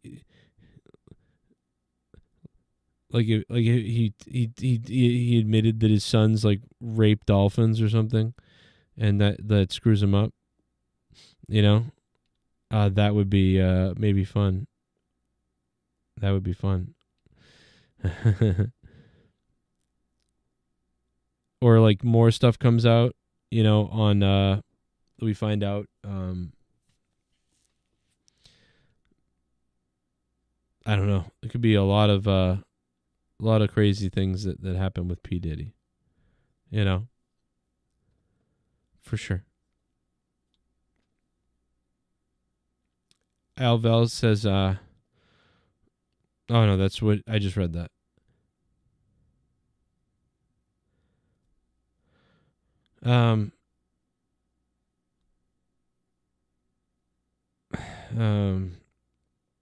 He has a lot of info on celebrities. They're going to want him gone now. Yeah, P. Diddy should probably look out, He's probably really worried because remember how scared he was?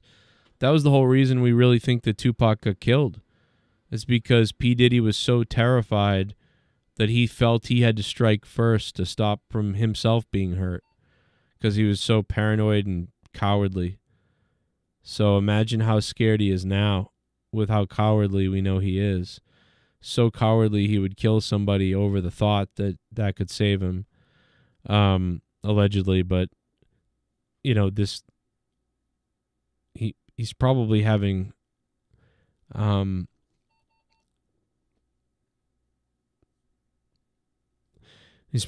some real problems now,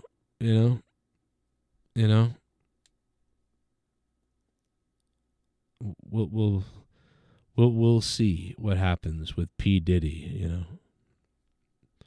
what happens with him.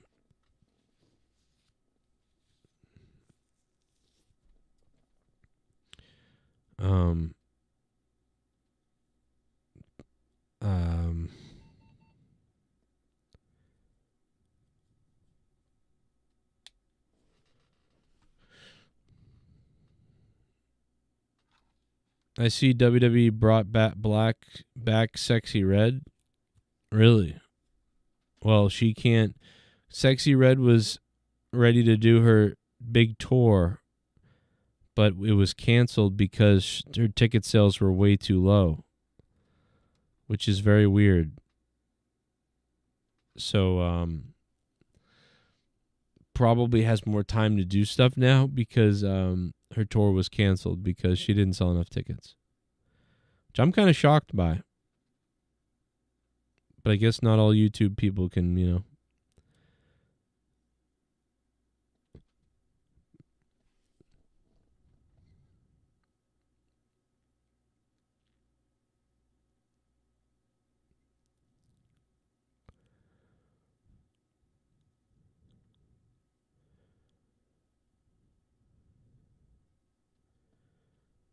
Okay.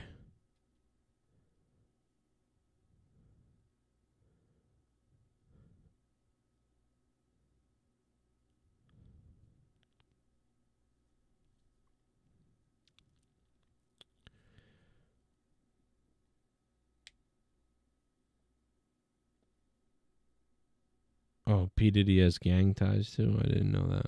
Well, maybe they got to, maybe they got to him where they get to celebrities. And he probably used them for help at times. And, when you work with that, then there you go. Najee Savage says she's not a good performer live. Okay. Well, I mean, because she's really just like, she's a stripper. She seems like a stripper who is only famous because there's the internet video. There's YouTube and shit like that now. But in regular life, she would have had to just be a dancer, which is fine. But,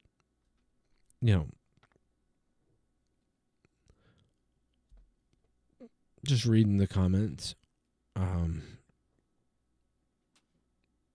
But she's she's got a little personality, that's nice, I think, even though she's like kind of vulgarish, and I don't want my little daughter watching her really, but she's got a charm to her about something. I don't like her music, I guess, but she's got an ability to do something somewhere. I don't know what that is, but but I'm not surprised. A lot of YouTube audience won't come out to shows. They're especially if you're not a great performer. You've got to be really good.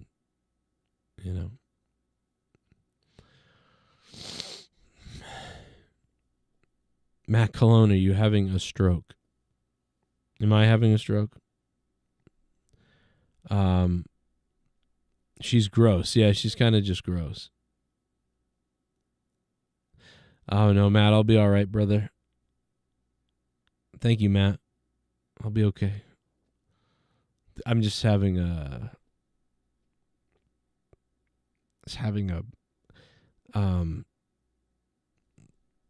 I'm just having a panic attack is all.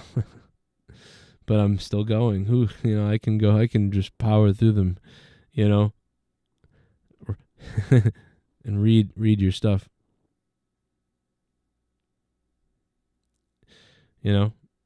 Shit bum. Thank you, bro.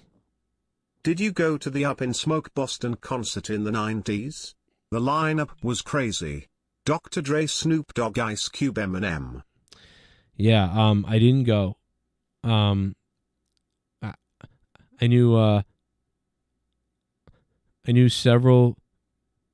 lot of people that went to it. It was a huge thing. Everybody talked about it. It was so big. The Up in Smoke tour was like legendary. But I did not go to it in person. I wanted to go to it. I remember that we had a in the center of the city in Quincy, which is where I grew up at the time. In the center of the city, we had a there was Newberry Comics, there was Strawberries Music, there was Tower Records, there's all these places, all these things. But like in the center of the town, in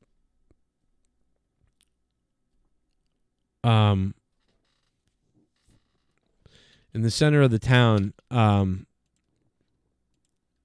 was oh fuck, I guess I never put out on Patreon that I was live. My bad, man. Sorry, Ghost. We've done a whole big thing here. I didn't even put it out on Patreon or tweet. I should have tweeted it too. But in the center of the town there was like a really shitty little shithole, and it was called Quincy Record. I think it was Quincy Records and Tapes, and that was the little tiny like CD and tape store, and they had some records too.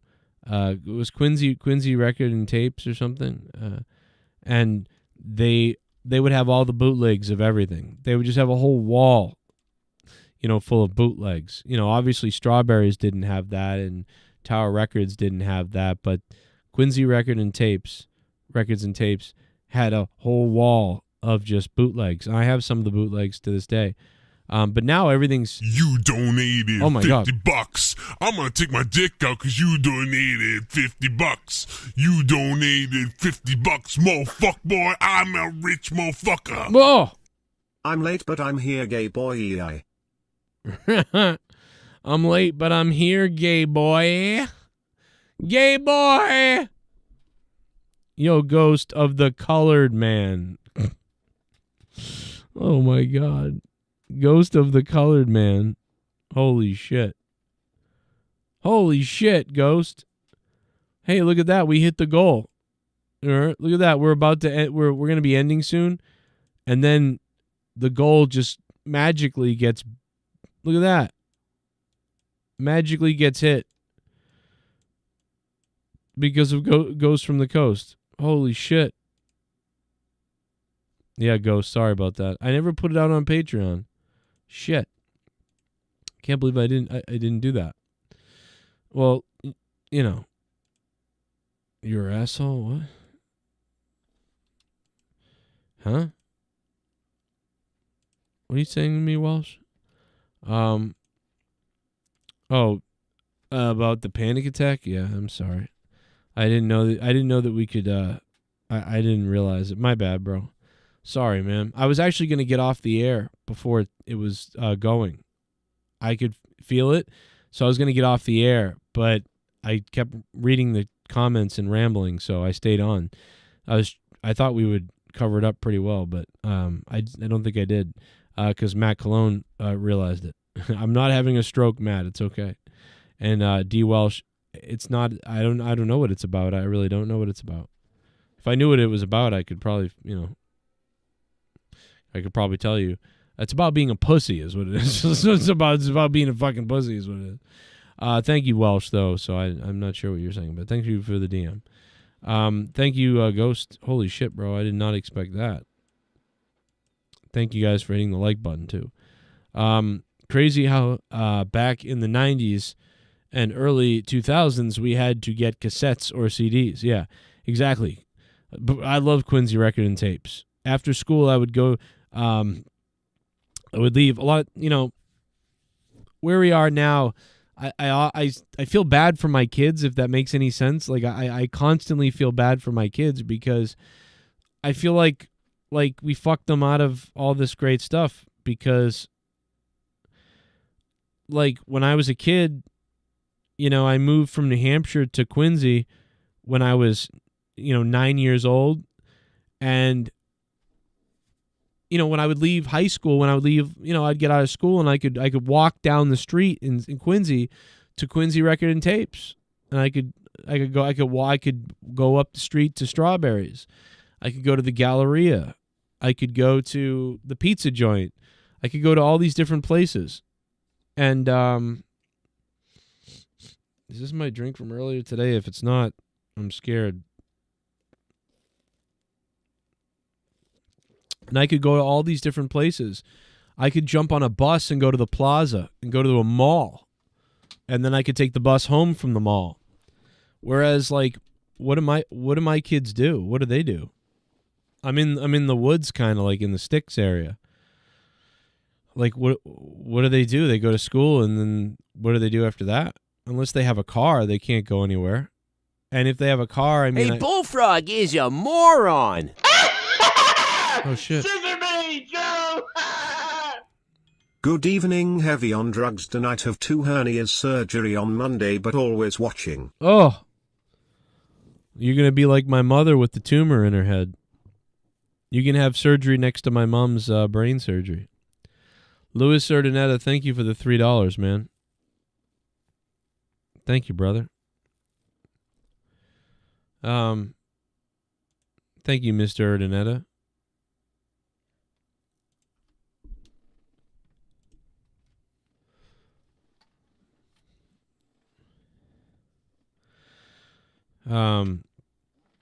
Yeah, so I just feel bad that they don't have all these things to do that I could do when I was younger. So that's the one thing about the city that's really cool, is in the city you have all these freedoms and these ways to connect with everybody everywhere.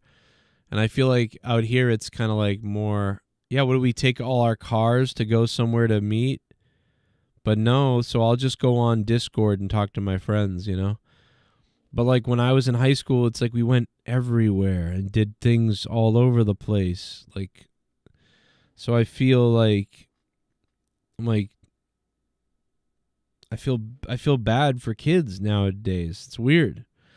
Like I feel bad for them. I feel like there's something missing, that they're not really living like they're not having, like, they're not, there's a part of childhood that's missing. Like, there's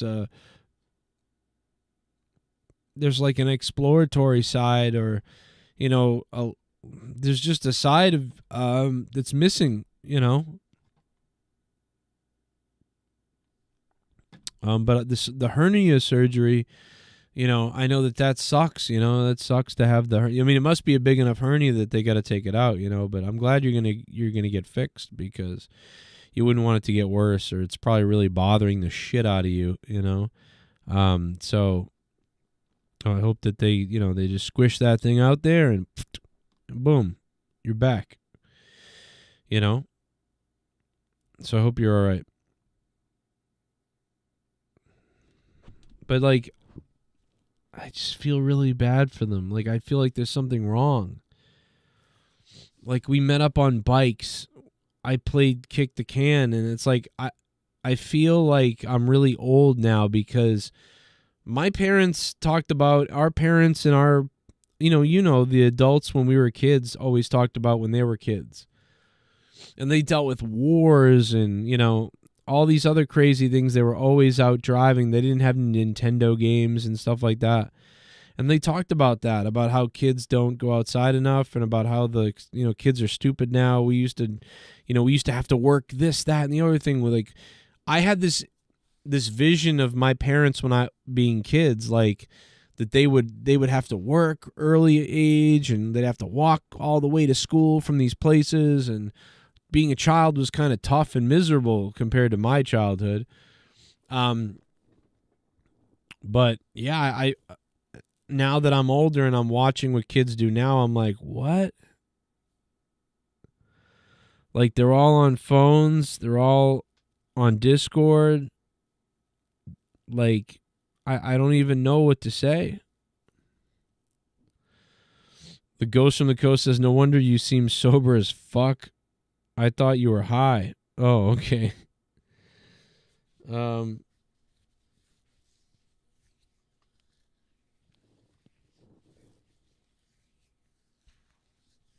No, man, I'm so sorry. I was going to get off the air.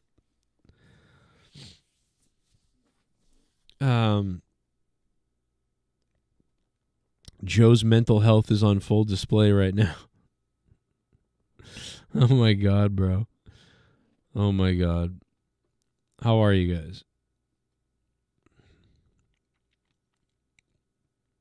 You're just a homosexual craving a cock attack. Oh my God, Ghost, that's fucking awesome. Imagine if I was craving a cock attack. Turns out I'm gay. That'd be so weird. Yeah, but it's like I always thought we were soft. I thought I was soft. I thought, like, we were kind of fucking, like, soft. Like, we had video games. I played a shitload of video games. But it's like, dude, we also went out, though. Like, I was thinking about it the other day, and it was like, I ordered a French vanilla coffee. I literally ordered this because I normally drink black coffee now, right? I drink only black because I want, my liver to be a little cleansed, and also I don't want sugar and cream and shit. That's all bad. I don't want the fats. So just give me the black coffee. That's much better for me than everything else. And so, but I wanted to have a French vanilla because I hadn't had one in a while. And it really reminds me of being, like, I will never forget 9th grade. I can smell 9th grade. I can smell 8th grade. I can smell it. It smells like Dunkin' Donuts.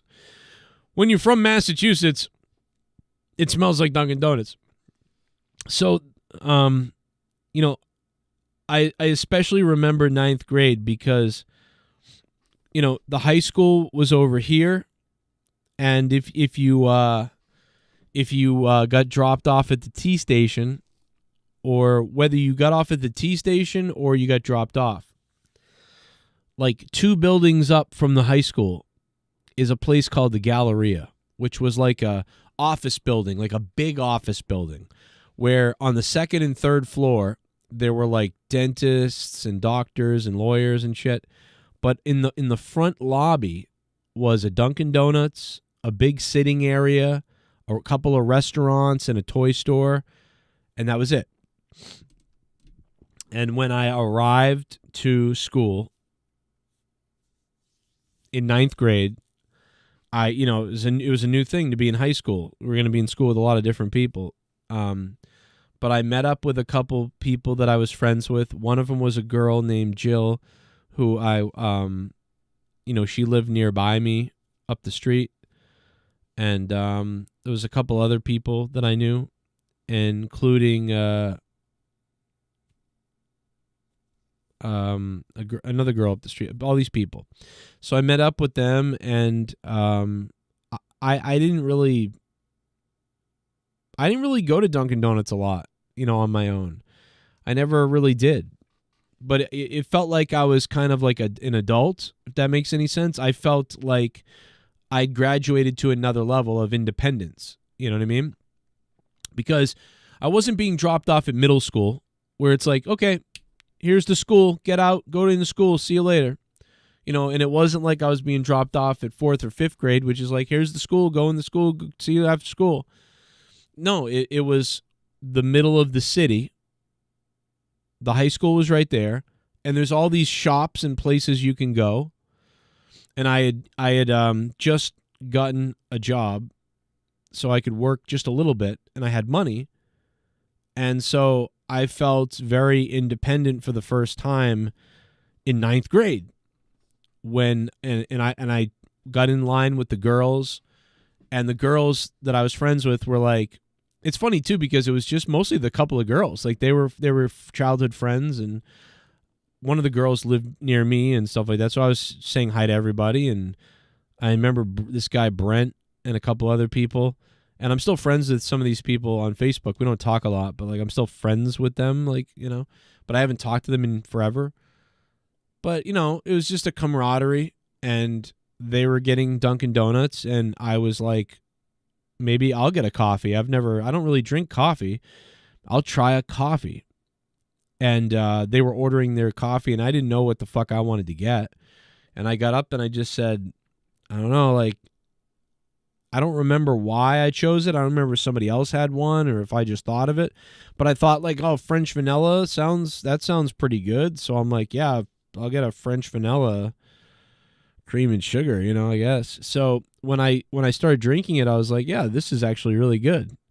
And so it became a routine of, if I got to school early, I would go to the Galleria and meet with whoever was up there and get a coffee and then go to school. I'd walk to school with my fucking French vanilla coffee. And it just became a routine. And I didn't think a ton of it at the time, but now I can smell it. I can smell the Galleria. I can see it. I can smell it. So when I ordered the French vanilla tonight, I smelled it. And when I smell this, it makes me think of that feeling of like, I'm independent. I'm going to take my money and buy a drink at a store, and I've taken a step into like being a little more independent and having some kind of a routine. I know it's weird. This is very strange what I'm telling you, but like this is what popped in my head today. So, yeah. This doesn't really have to do with why I'm having a panic attack, by the way. I'm sorry. Whenever this happens, sometimes I just end the stream and I get off the air. But I guess people figured it out, so I might as well just say it. That Matt Cologne figured it out at least. But yeah, so there's no explanation. There's nothing to be said. There's no real reason for it. It's just something that happens to me. Don't need any sympathy. There's nothing really you can do. I don't know why it's been happening. So it's kind of funny, I guess. That's about it. But it's not. I don't think it relates to why I'm telling you this, but kind of relates to why I'm drinking this French vanilla.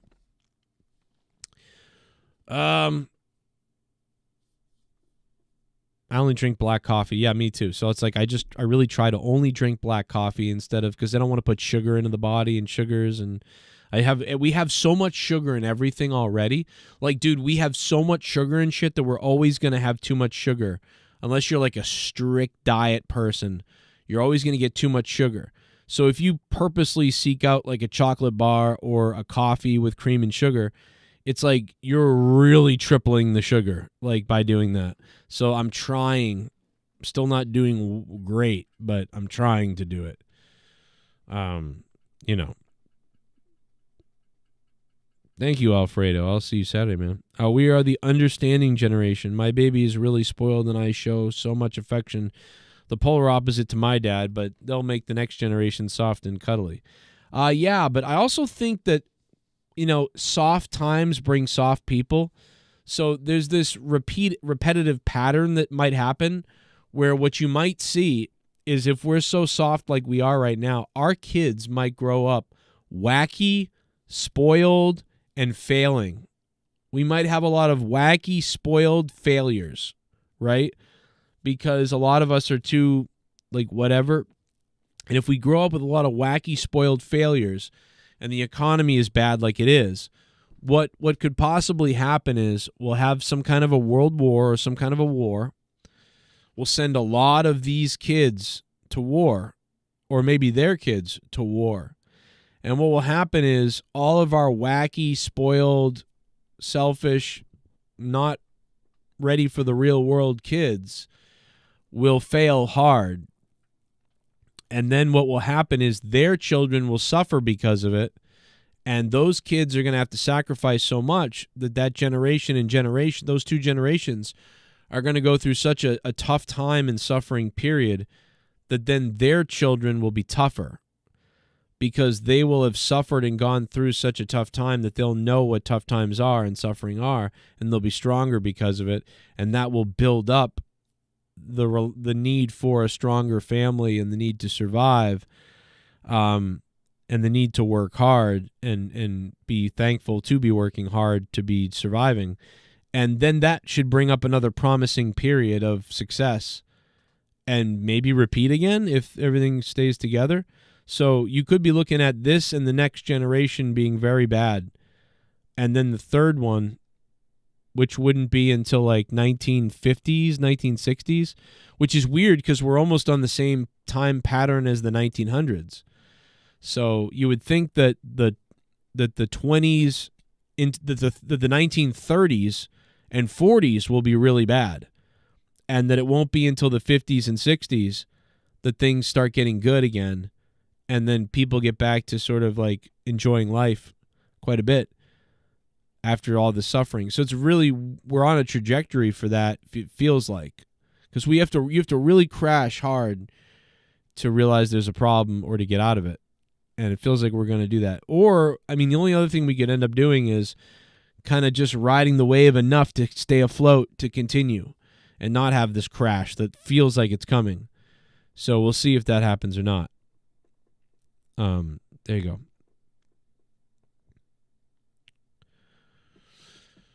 go. Diddy got locked up. Oh yeah, he did. Diddy's gonna get butt pumped.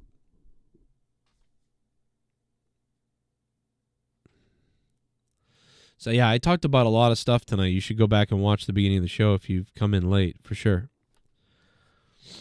Oh my God. I don't even know what's going to happen in the world. I've tried to find a couple of other things to do and new things to do to try to propel myself. I don't really know.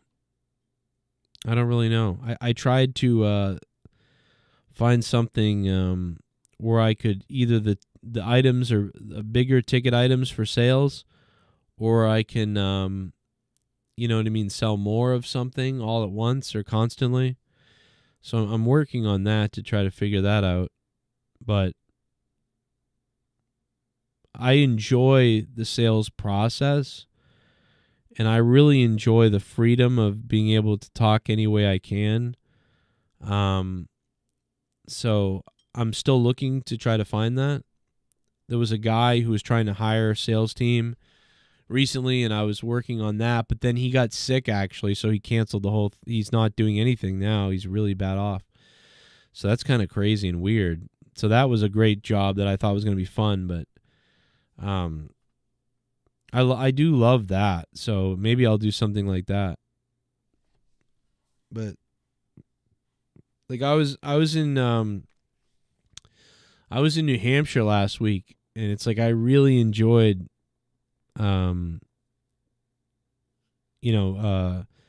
seeing this guy, because he was like, I really enjoyed my day. I had such a great day. Sales are really tough because when you have a bad day, it feels like the whole world's over. And it really feels like it's really bad. It's probably really bad for a person like me. It's probably the best thing for me and the worst thing for me. Because when I have a bad sales day, I take it really bad. But when I have a good sales day, it's like very it's very good. But it's like it's not normal. It's like, but if you had a regular job where you just like, I just make this amount and I go to work, that would drive me insane if there wasn't something to shoot for.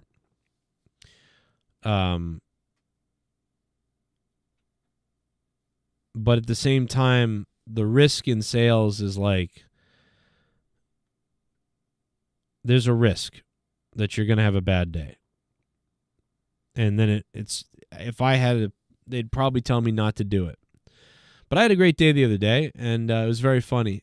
I sat down at this guy was clearly rich, out of his mind rich.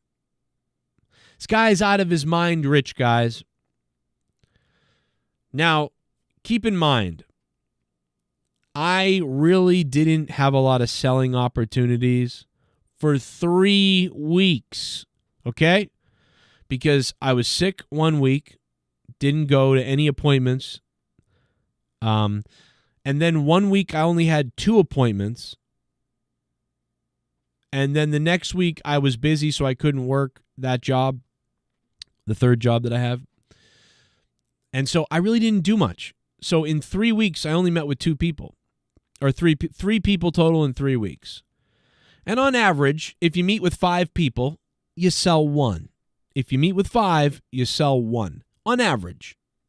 You meet with 10, you sell 2 maybe. So I have a bad 3 weeks, right? Like it's a bad 3 weeks, right? Not really making a lot of money at my other job. Didn't really do so well on YouTube. And I'm dead as far as the third job goes. Just dead. And so, I mean, I'm in my suit, right? Like I'm in my full-blown fucking suit. And I'm at this guy's house, and this fucking guy was rich as shit. And because he was rich as shit, not only was he doing his roof and his entire house of siding, but as I'm delivering the information to this guy, he informs me that he may need to take a lot of time to think about it. And the reason is because who he goes with is who he's also going to go with on his brother's house and his coworker's house. And he's gifting them all new roofs and new vinyl siding. And he's doing his roof and vinyl siding. His home is worth like $3 million. His brother's house is like $1 million. And his coworker, or his employee really, whose house he's having done, is about $800,000. These are big fucking homes, big roofs. So now I'm like an hour into my I guess my inquiry, my intake. What's he looking for? Why? What's he need? Let me tell you about us. What are you looking to do when he spills all this on me? And now this is not just one job. Now we're talking about like 3 big jobs are on the line right now. And at my company, you don't get to come back and try again. It's a one-call close. It's a one-call close. So I'm like, all right. Now, this is like a poker game. This is like this guy just went all in but doesn't even know it on me. And I'm like, God damn, this is crazy. So now I'm getting kind of excited because, 3 weeks of no sales. You know what I mean? And chances are if I sell one, it's going to be a $600 commission, right? So if I sell this whole thing is now worth like $3,000 for me. You know what I mean? Like this went from, an $800 commission or $1,000 commission to probably like $3,000 in commission. Like it all rides on this. So, JJ Hunter, yes, at one of my jobs, my third job is straight commission only. There's no money, there's no gas money, there's no nothing. And then there's this YouTube and everything else. And so I'm like, okay. So we go over everything. But the bottom line is what I find so fun about sales is this. The guy has an objection about, I need to get more quotes. The guy has an objection about I need to get more quotes. I have a response of, I understand that, blah, blah, blah. Pretend there are no other quotes. There's only me and one other guy. Would you go with us and why? What don't you like about what I've said? And I said, tell me what you don't like about the product. Tell me what you don't like about the process. Nothing. I liked everything about the process. Tell me what you don't like about this. Tell me what you don't like about that.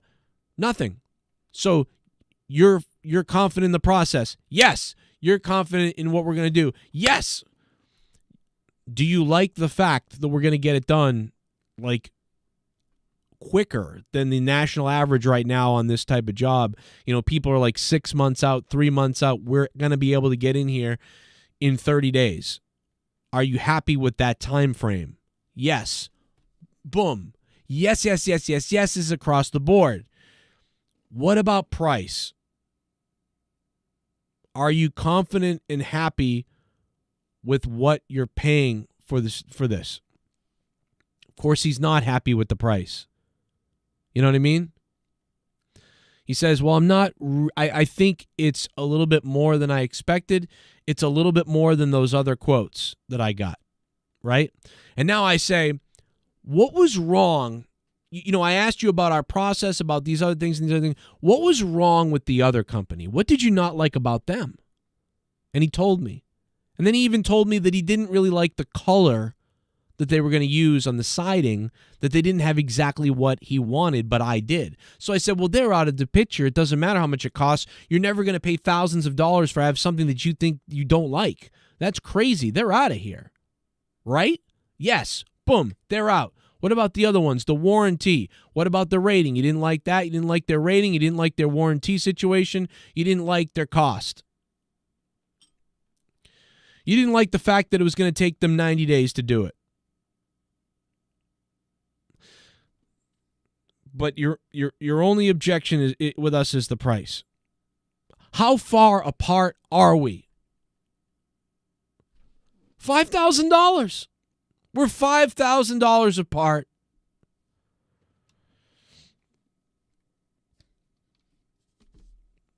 I've discounted you. This, that, the other thing. We're $5,000 apart still. But you know what, sir? Based on this house, based on what you drive, that I saw in the driveway, I saw what you're driving. why do you need a BMW? Because a BMW is not a want. It's not something you have to have. You know what I mean?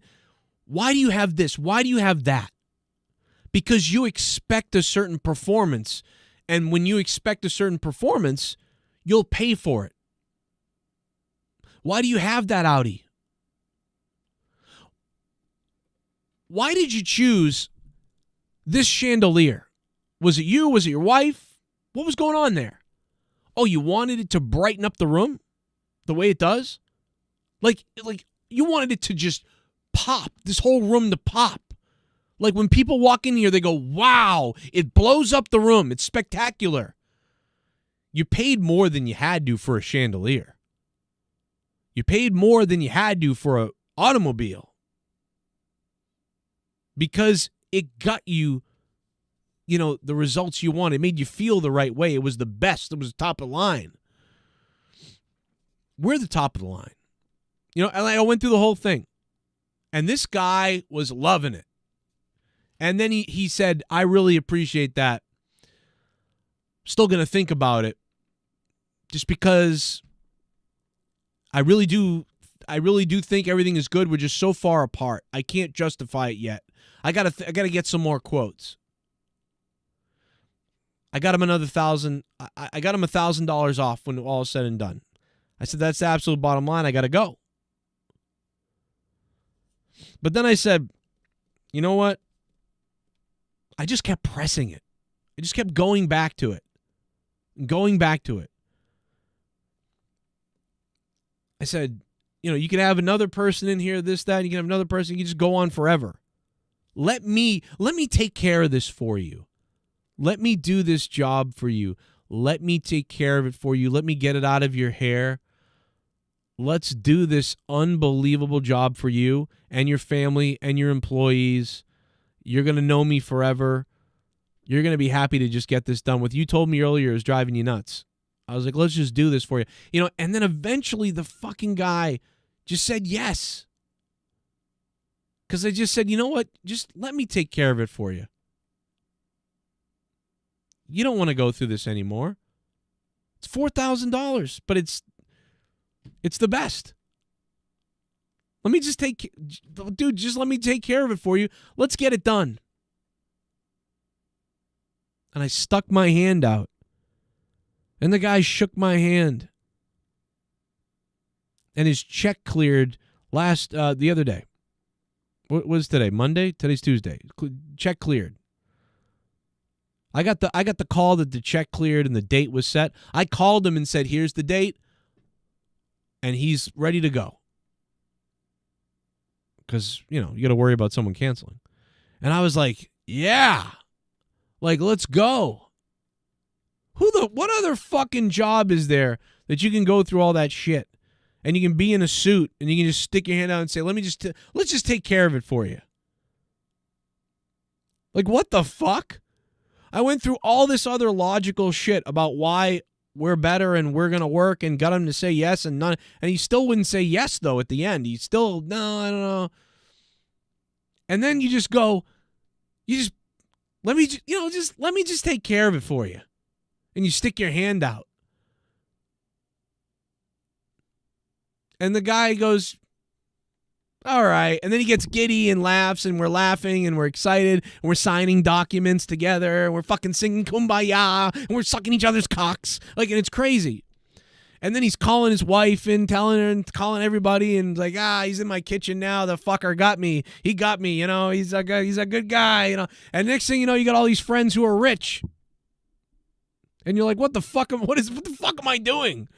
But it's exciting. It's really fun. Isn't it? I mean, it's better than just like stamp and doing something over and over all day long.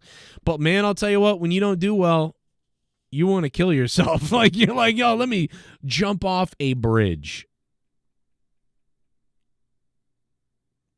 Do you know what I mean? Oh, God. What are we talking about? What am I talking about right now? Like, are we really, like, what are we doing? Joe can sell water to a whale. What the fuck? I don't want to sell water to a whale. You don't want to ever do that. I always hate, I don't hate what you said, but people always say that, like, oh, he could sell ketchup to a woman with white gloves or whatever. It's like, no, I don't fucking want to do that. I want to sell, oh, he could sell ice to an Eskimo. I don't want to sell ice to an Eskimo. I want to sell fire to an Eskimo. I want to sell something that they can use. That's the key is don't try to sell ice to an Eskimo. Sell a fucking fireplace to an Eskimo or a heater or a coat. You don't want to sell some bullshit to somebody. But yeah, I get the reference though. A lot of people say that.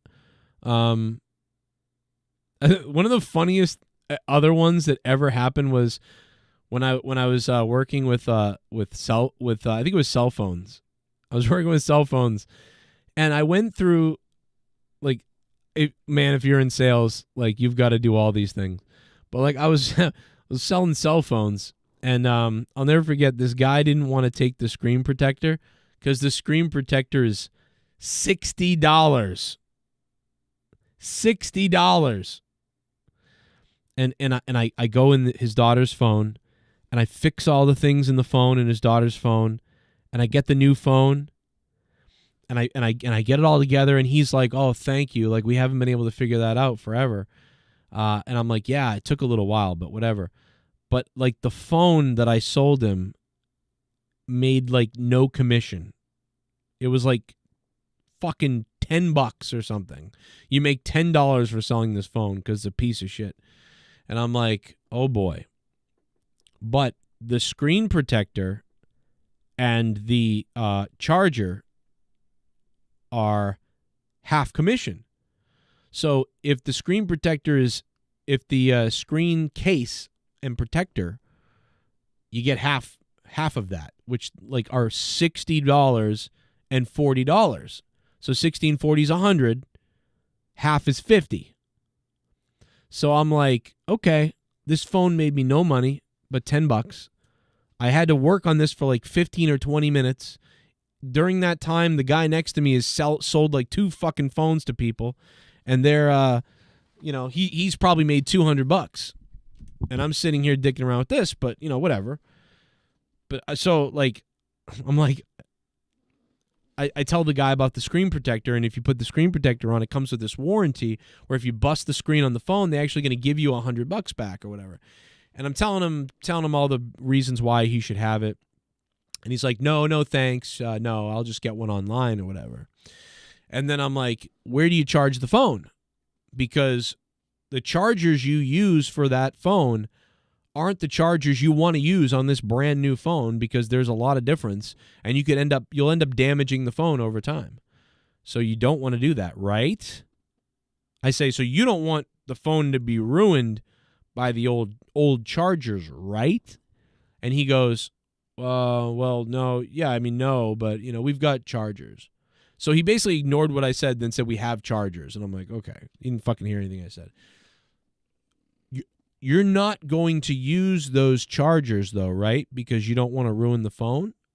And then he's like, well, I don't know. I would just use those chargers. I'm like, but you agree that it will ruin the phone. You should not use those chargers. You should throw them out, not use them. And he's like, oh, well, aren't they really all pretty much the same? I'm like, no, like I said, they're not quite the same.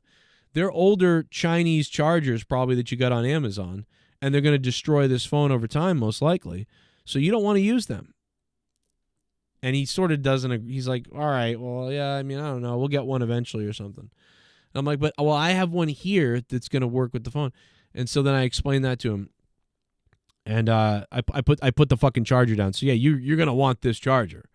And I put it down. And I go, do you charge your phone at, where do you charge your phone? And I'm like, you have a different charger at each location. Do you bring the charger with you, or do you have a different one at location? He's like, I charge a location. So I'm like, so you need 3 chargers. The chargers are $50. So anyway, I couldn't get him to agree he needed 3 chargers, so I at least got him 1 charger. 1 charger. And then I got him but then he said no to the case and the screen protector. And so then he said no to everything. He's like, nah, I'll just take the phone and we'll just get out of here, I'll just buy the stuff on Amazon or whatever. It's cheaper. It's like $20 on Amazon, whatever. So I agree with him and I say, yeah, you know what?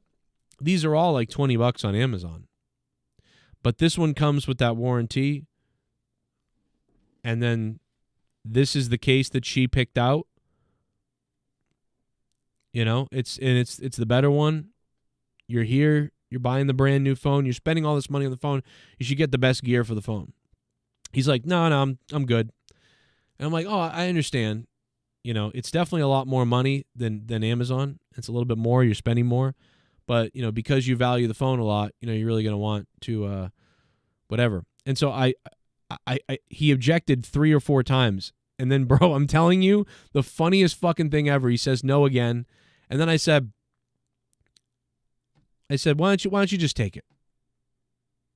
Why don't you just take it? And the guy goes, yeah, okay, yeah, we'll get it. I'm like, okay.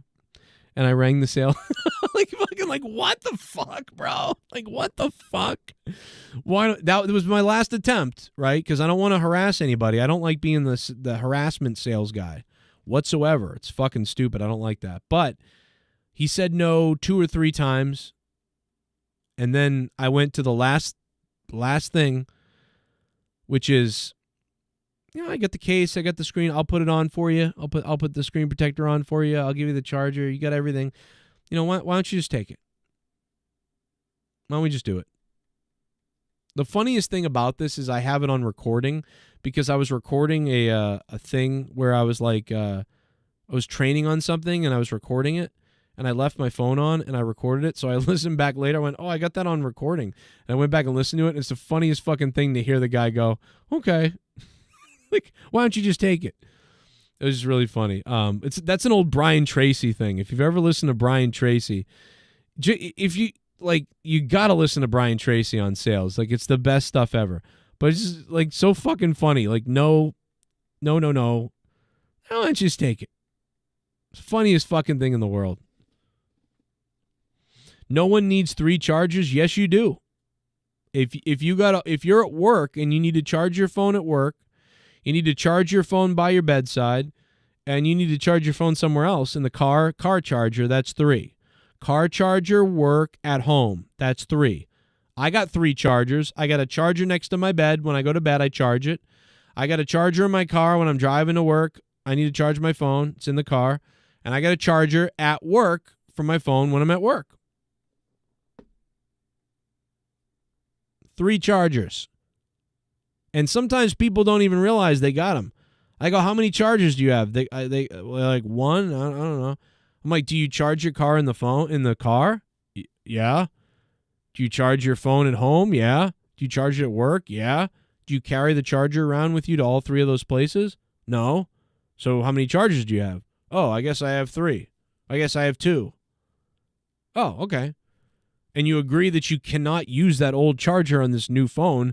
It will fry the battery. It's not compatible. You need to get a charger that is made for your phone, right? Yeah. I guess so. Right. Because the voltage is this, and this is phone and the specs and blah, blah, blah. You're damaging your phone otherwise. You don't want to damage your phone, right? Right. I get them to say yes 3 times, and then I'd say, so I've got the chargers for you. These are going to be the fast chargers. They're going to be the ones that work the best, the fastest you ever had. You ever use chargers when you first get a phone? If you buy a charger from somebody or you get one from the store, it charges your phone beautifully and fast. But then what happens? You'll lose it or something like that after 7 months or something happens. And then you buy a shitty one off Amazon, and then your phone never is quite right ever again. Well, that all compiles to destroying your device.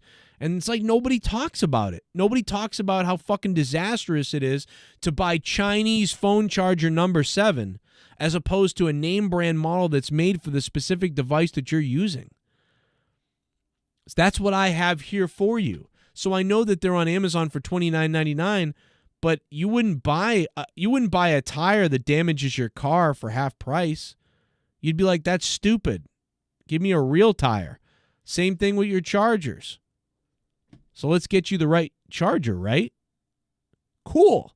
How many chargers do you need? You need 3, you told me.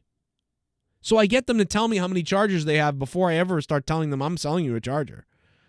I get them to say, oh yeah, I charge my car, I charge my phone in the car, I charge my phone at work, I charge my phone at home. Yeah, I got it's crazy how many chargers you have to have, right?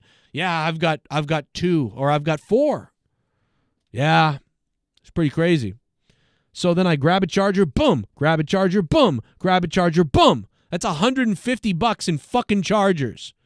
And then they're at the end, they're like, oh my God, why? Oh my God, it's $300 today? What the fuck? Yeah. I mean, the charges, how much are the charges? $60 each? Oh, like blah, blah, blah.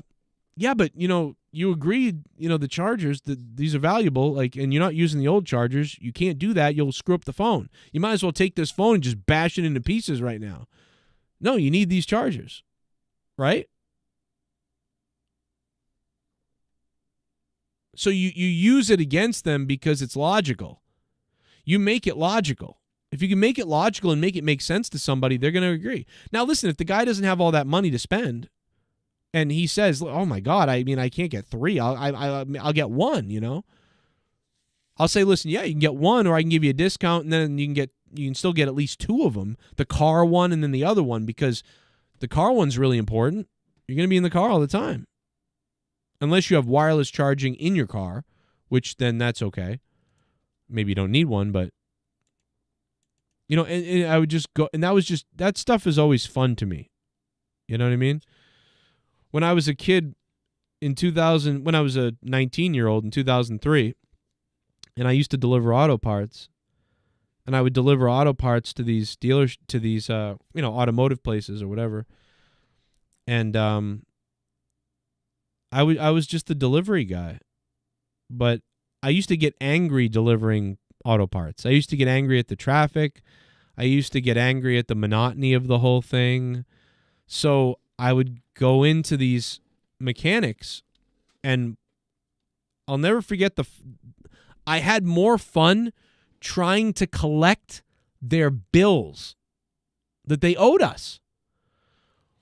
It started one time because my boss said, Dan, when you go to JT's auto mechanic place, can you give him a copy of his bill and see if he'll give you a check?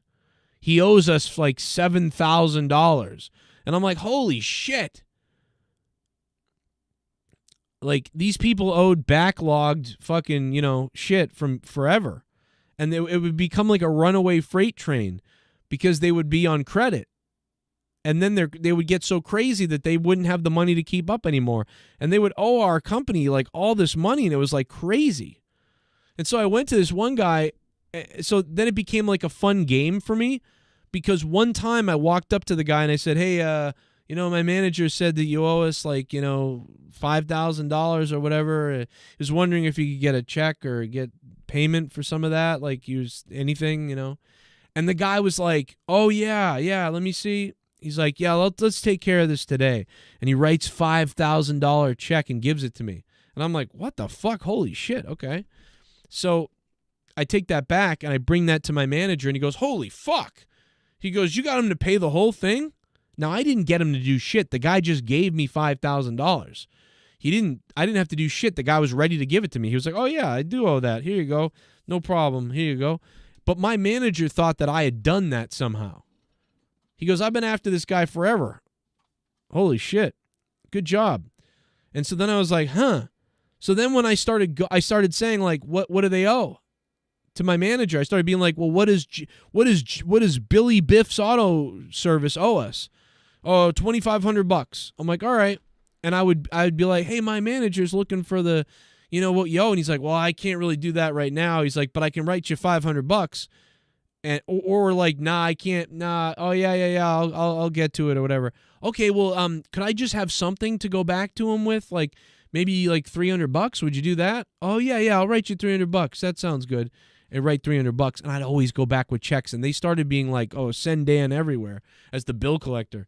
And then what would happen too is then I had so much fun doing that then I would see another company would deliver brake pads, but I gave them rotors.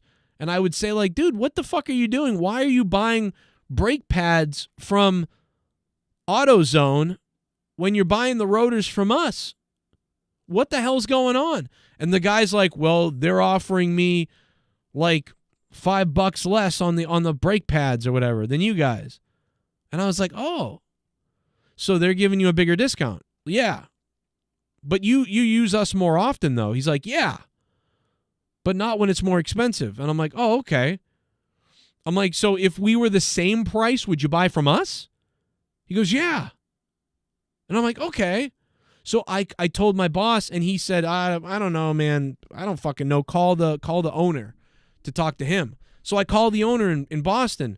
I say, hey, this is Dan, your driver in the other store in Quincy. Like, this guy, like, blah, blah, blah. Oh, yeah.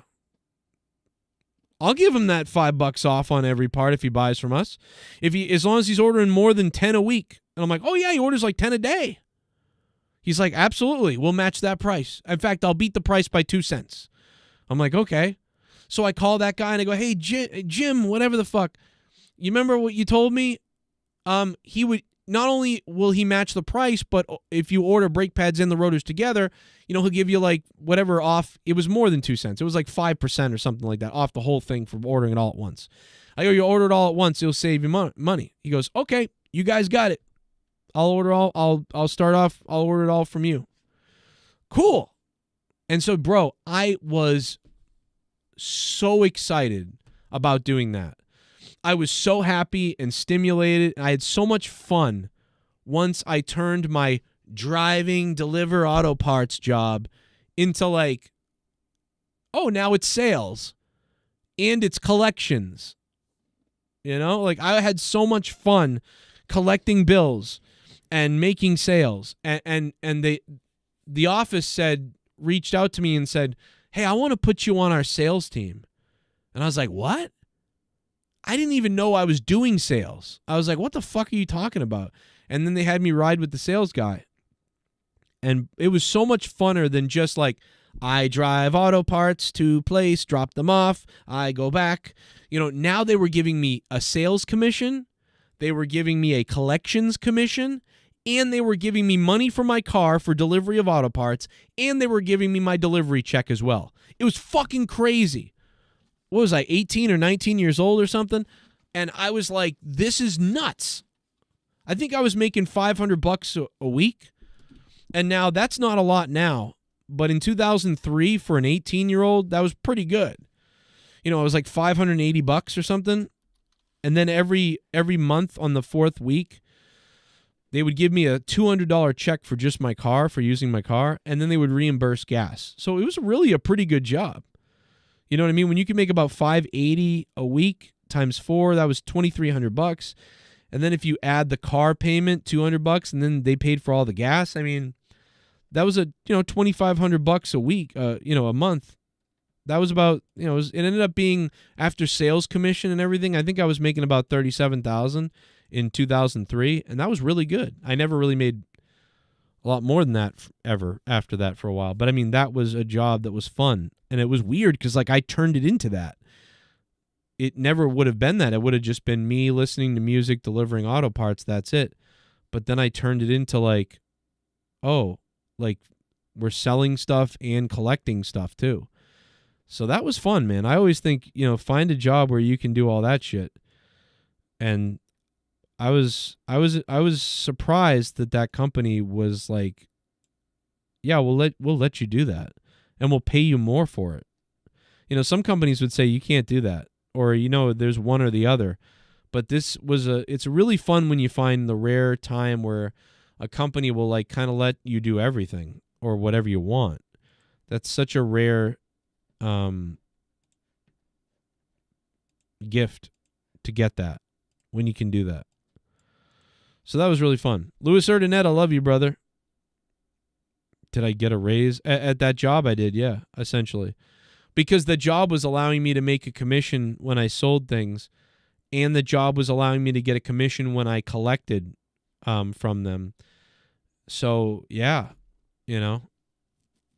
Essentially, I went from making $24,000 a year to making $37,000 a year.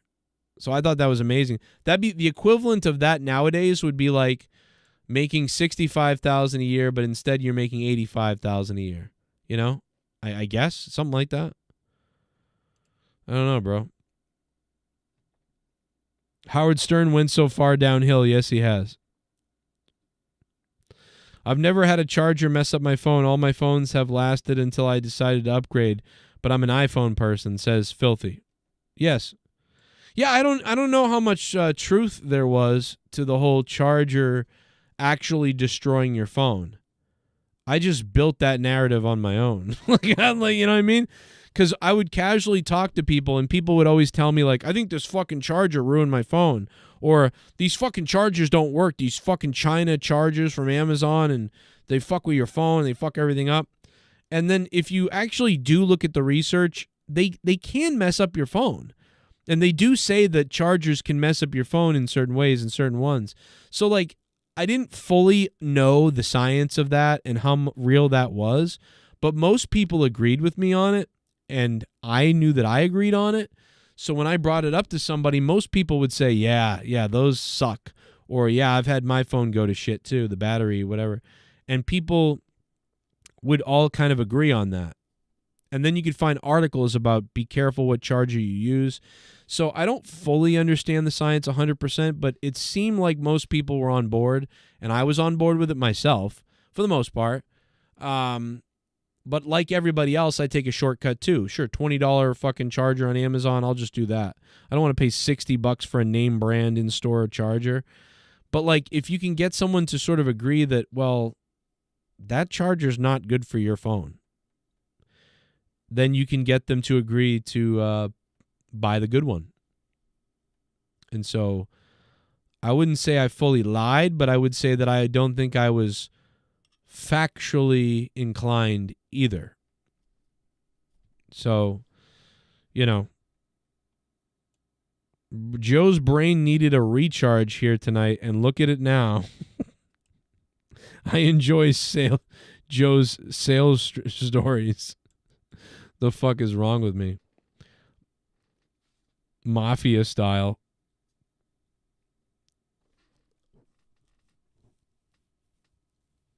I don't know, bro.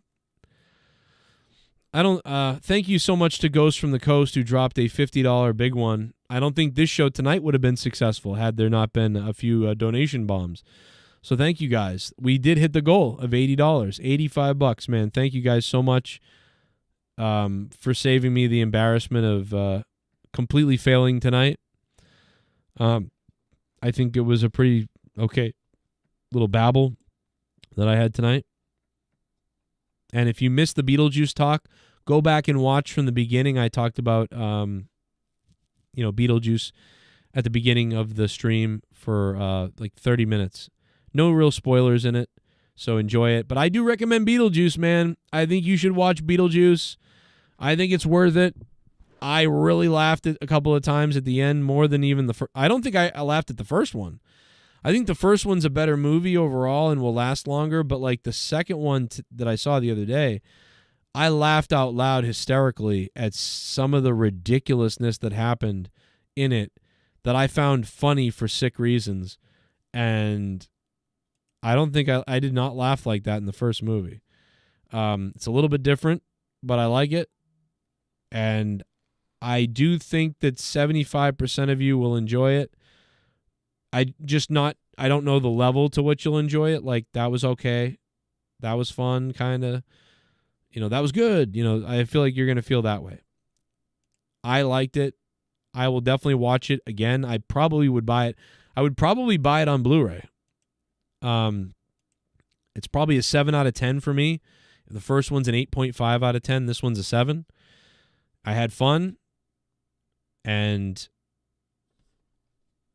yeah, I think you guys will have fun. I hope you guys have a good day tomorrow. I'm off tomorrow. I don't work tomorrow at all. So I may pop on for a stream. Luckily, I have a day off tomorrow. I really need a break from everything. We all do, really. And we talked about my football picks were terrible. I had 14 wrong picks and 6 correct picks. The former mayor of Chicago was great, and man, she looked like a wreck, didn't she? And she didn't leave the place to a good backup mayor, or the new mayor, huh? He's not very great either. So with that being said, I really appreciate you guys being here tonight and hanging with me. I hope you click the like button. I want to do a new series where I do videos on nostalgia and shit. I think I want to do that. I'm going to do one and then upload it probably for tomorrow or this week. So look for it. I don't know what I'm going to talk about. It'll be one thing at a time, like Guns N' Roses, this album, or, Back to the Future Part 1, or, fucking Kush Balls. I'm just going to do this sort of nostalgia stuff where I talk about things and then relate it to my growing up and just something like that. I don't know. I think it'll be kind of fun. So you'll let me know when I put that video out what you think of it. And then give me suggestions on things, and then I'll maybe do that thing next. You're like, Joe, do Street Fighter 2, and then I'll just talk about Street Fighter 2 and the nostalgia of it. Maybe I'll do some reactions to other people talking about it. I don't know, or like documentaries on things. I'm not really sure. I'm not really sure what to do, but it'll be something like that. And I'm sure it could be wrestling involved too. We could do wrestling ones. I've just done so much wrestling that it's crazy. And that's it. I think you should watch Beetlejuice as soon as possible. And maybe I'll get to see Wolverine and fucking Deadpool soon too. See you tomorrow. Thank you to Ghost for the $50. The biggest donation of the stream. Thank you, sir. Nintendo 64. Oh, boy. Ooh. Oh, boy. Oh, my God, bro. Oh, some of these things could be an hour long if I do them then. See you tomorrow.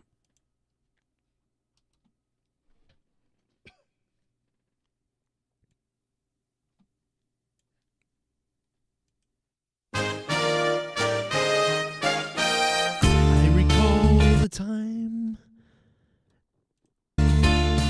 fossils and mosquitoes, and before long they were cloning DNA.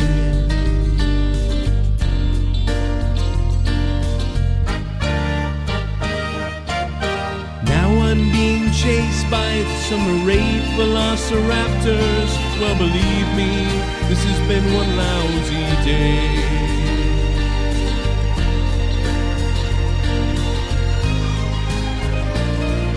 Jurassic Park is frightening in the dark. All the dinosaurs are running wild. Someone shut the fence off in the rain. I'll admit it's kind of eerie, but it proves my chaos theory, and I don't think I'll be coming back again. Oh no.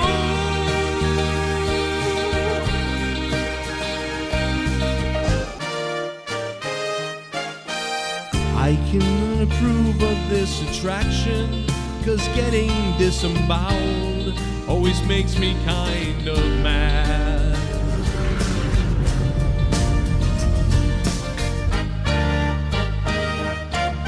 A huge Tyrannosaurus ate our lawyer. Well, I suppose that proves they're really not all bad.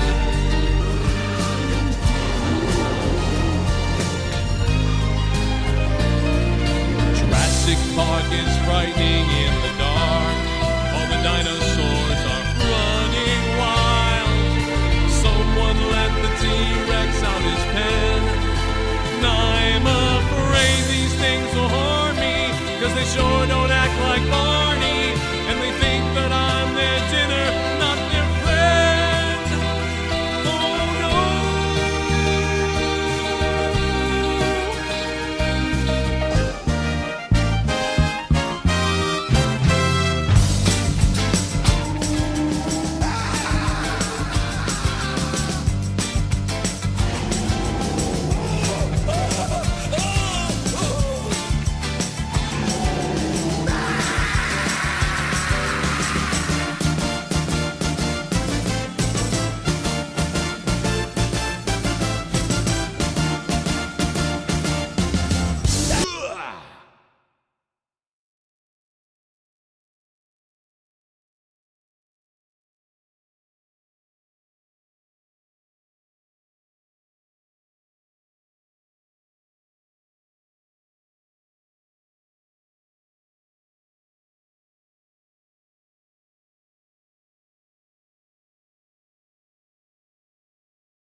Yeah.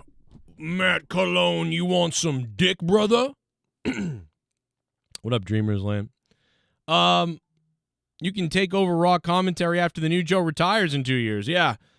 I wanted to come back because I was fading out the show, but I really do like the new commentary. I told you the first night he was doing commentary, I said he's going to be good. He's pretty good. I like him. I really did. A lot of people were like, fuck this, Joe Cronin. You know, I was like, no, don't tag me in that. The guy's good. I tweeted Road Dogg. I tweeted everybody. I said he's really good. What are you going to do? He knows how to get the emotion and to get going and stuff like that. I think there's a step higher he could go or we could get, and I think he gave us a little bit of that the other night. So that's why everybody's praising him so much. So, yeah, no, I knew it. He's got that. He's got the passion. That's what's been missing. I don't know if he could do Jay is Savage. I do. You do what? What do you do? Yeah, I'm still going because I came back because of what Dreamers Lane said. Yeah. So yeah, no, I really like Joe. But yeah, I'll never be hired now. He's too good. At least if they kept failing, I could keep saying like, "Come on, fucking Road Dogg!" Like WWE people, like, let's go, fuck everything. Yeah. I want? You want? Want somebody? Matt Cologne dropped that Linkin Park. What Linkin Park? What Linkin Park? Their new song? Get me over, just want me. Whoa. Now I'm getting off the air, brother. I'm getting off the air, bro. I was ending the stream.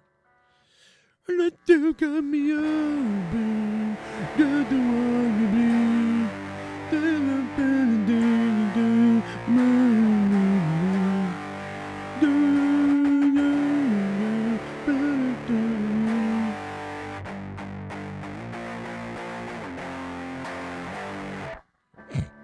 Something like that. I don't know.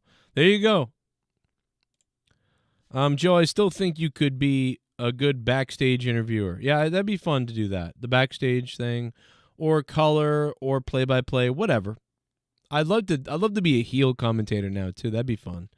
Or just doing the backstage stuff. I really like doing the backstage stuff at the local when I did the American Wrestling or whatever it was. And it was like, tell me that match, this just happened, and what about, like, sort of like a Mean Gene. I really channeled the Mean Gene. But yeah, whatever. Fuck it. I'm a failure.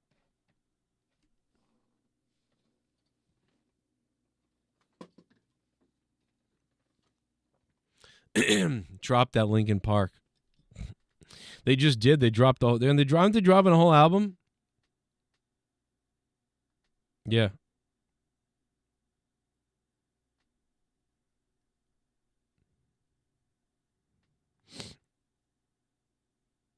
I don't know. All right, I'm out. You want I don't know. I'll do some Linkin Park. I don't think my voice can handle that, bro. My voice is dead. I'm pretty jacked up. I'm really jacked up.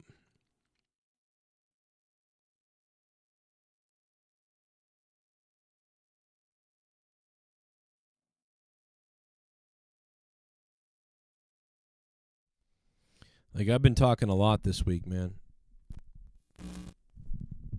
You should sell WWE. I mean, I think I tried to. I think I sort of hostilely just yelled at them.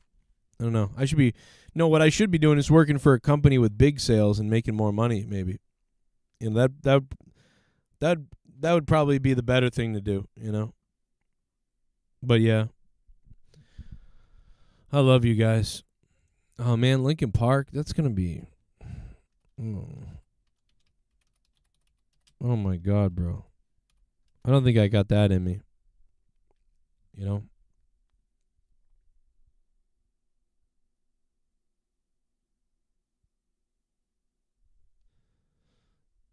Let's see. I don't know. Been waiting to get a pizza in the oven. Go get it, Freebird. We're ending the show anyway. Go get that pizza, baby. Get that pizza. Don't you let that pizza go to shit. Good night. Go get that pizza, Matt Cologne. Up your Patreon, Matt Cologne. How about that? God damn it. What the fuck? Good night.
I told you my voice can't do that right now. I can't get it out. Thanks, Matt Cologne. Just play the episode from a couple of weeks ago, or from a couple of years ago, where I did New Divide, and my voice was good that night. It was like good. Go listen to that. I don't have the fucking power in it. This is why Miley Cyrus sounds like this now. Ah! My voice is fucked up tonight.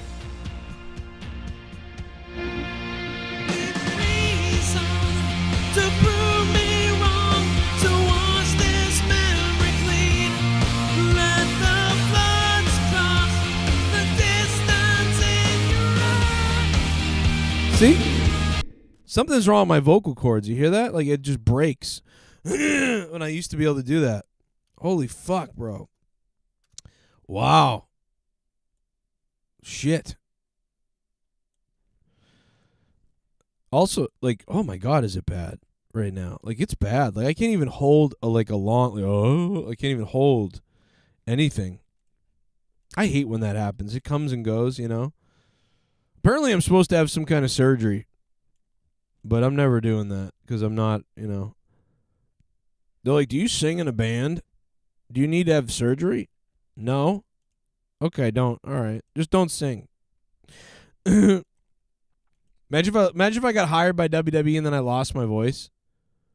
Like right away. You know, I was like hired by WWE and they were like, it was like this crazy thing and oh my God. And then like the night of, I lost my voice and I was like, and I was on Raw, like, oh, like my voice. Oh. That would really suck. I actually have to talk like Beetlejuice right now. That's how missing my voice is right now. Listen to me talking, but if I talk like this, I sound a lot better. It's kind of like Alex Jones or Beetlejuice, you know? I'm Beetlejuice. The juice is loose. It's kind of Alex Jones, you know? That's kind of the voice that Beetlejuice does. I'm Alex Jones. I'm Beetlejuice. The juice is loose. I'm bring your dad down. I'll suck her dick. I'll suck her tits. You know, it's kind of Beetlejuice kind of sounds like Alex Jones. I never really thought about that. I like tits. You know, he's really very Alex Jonesy.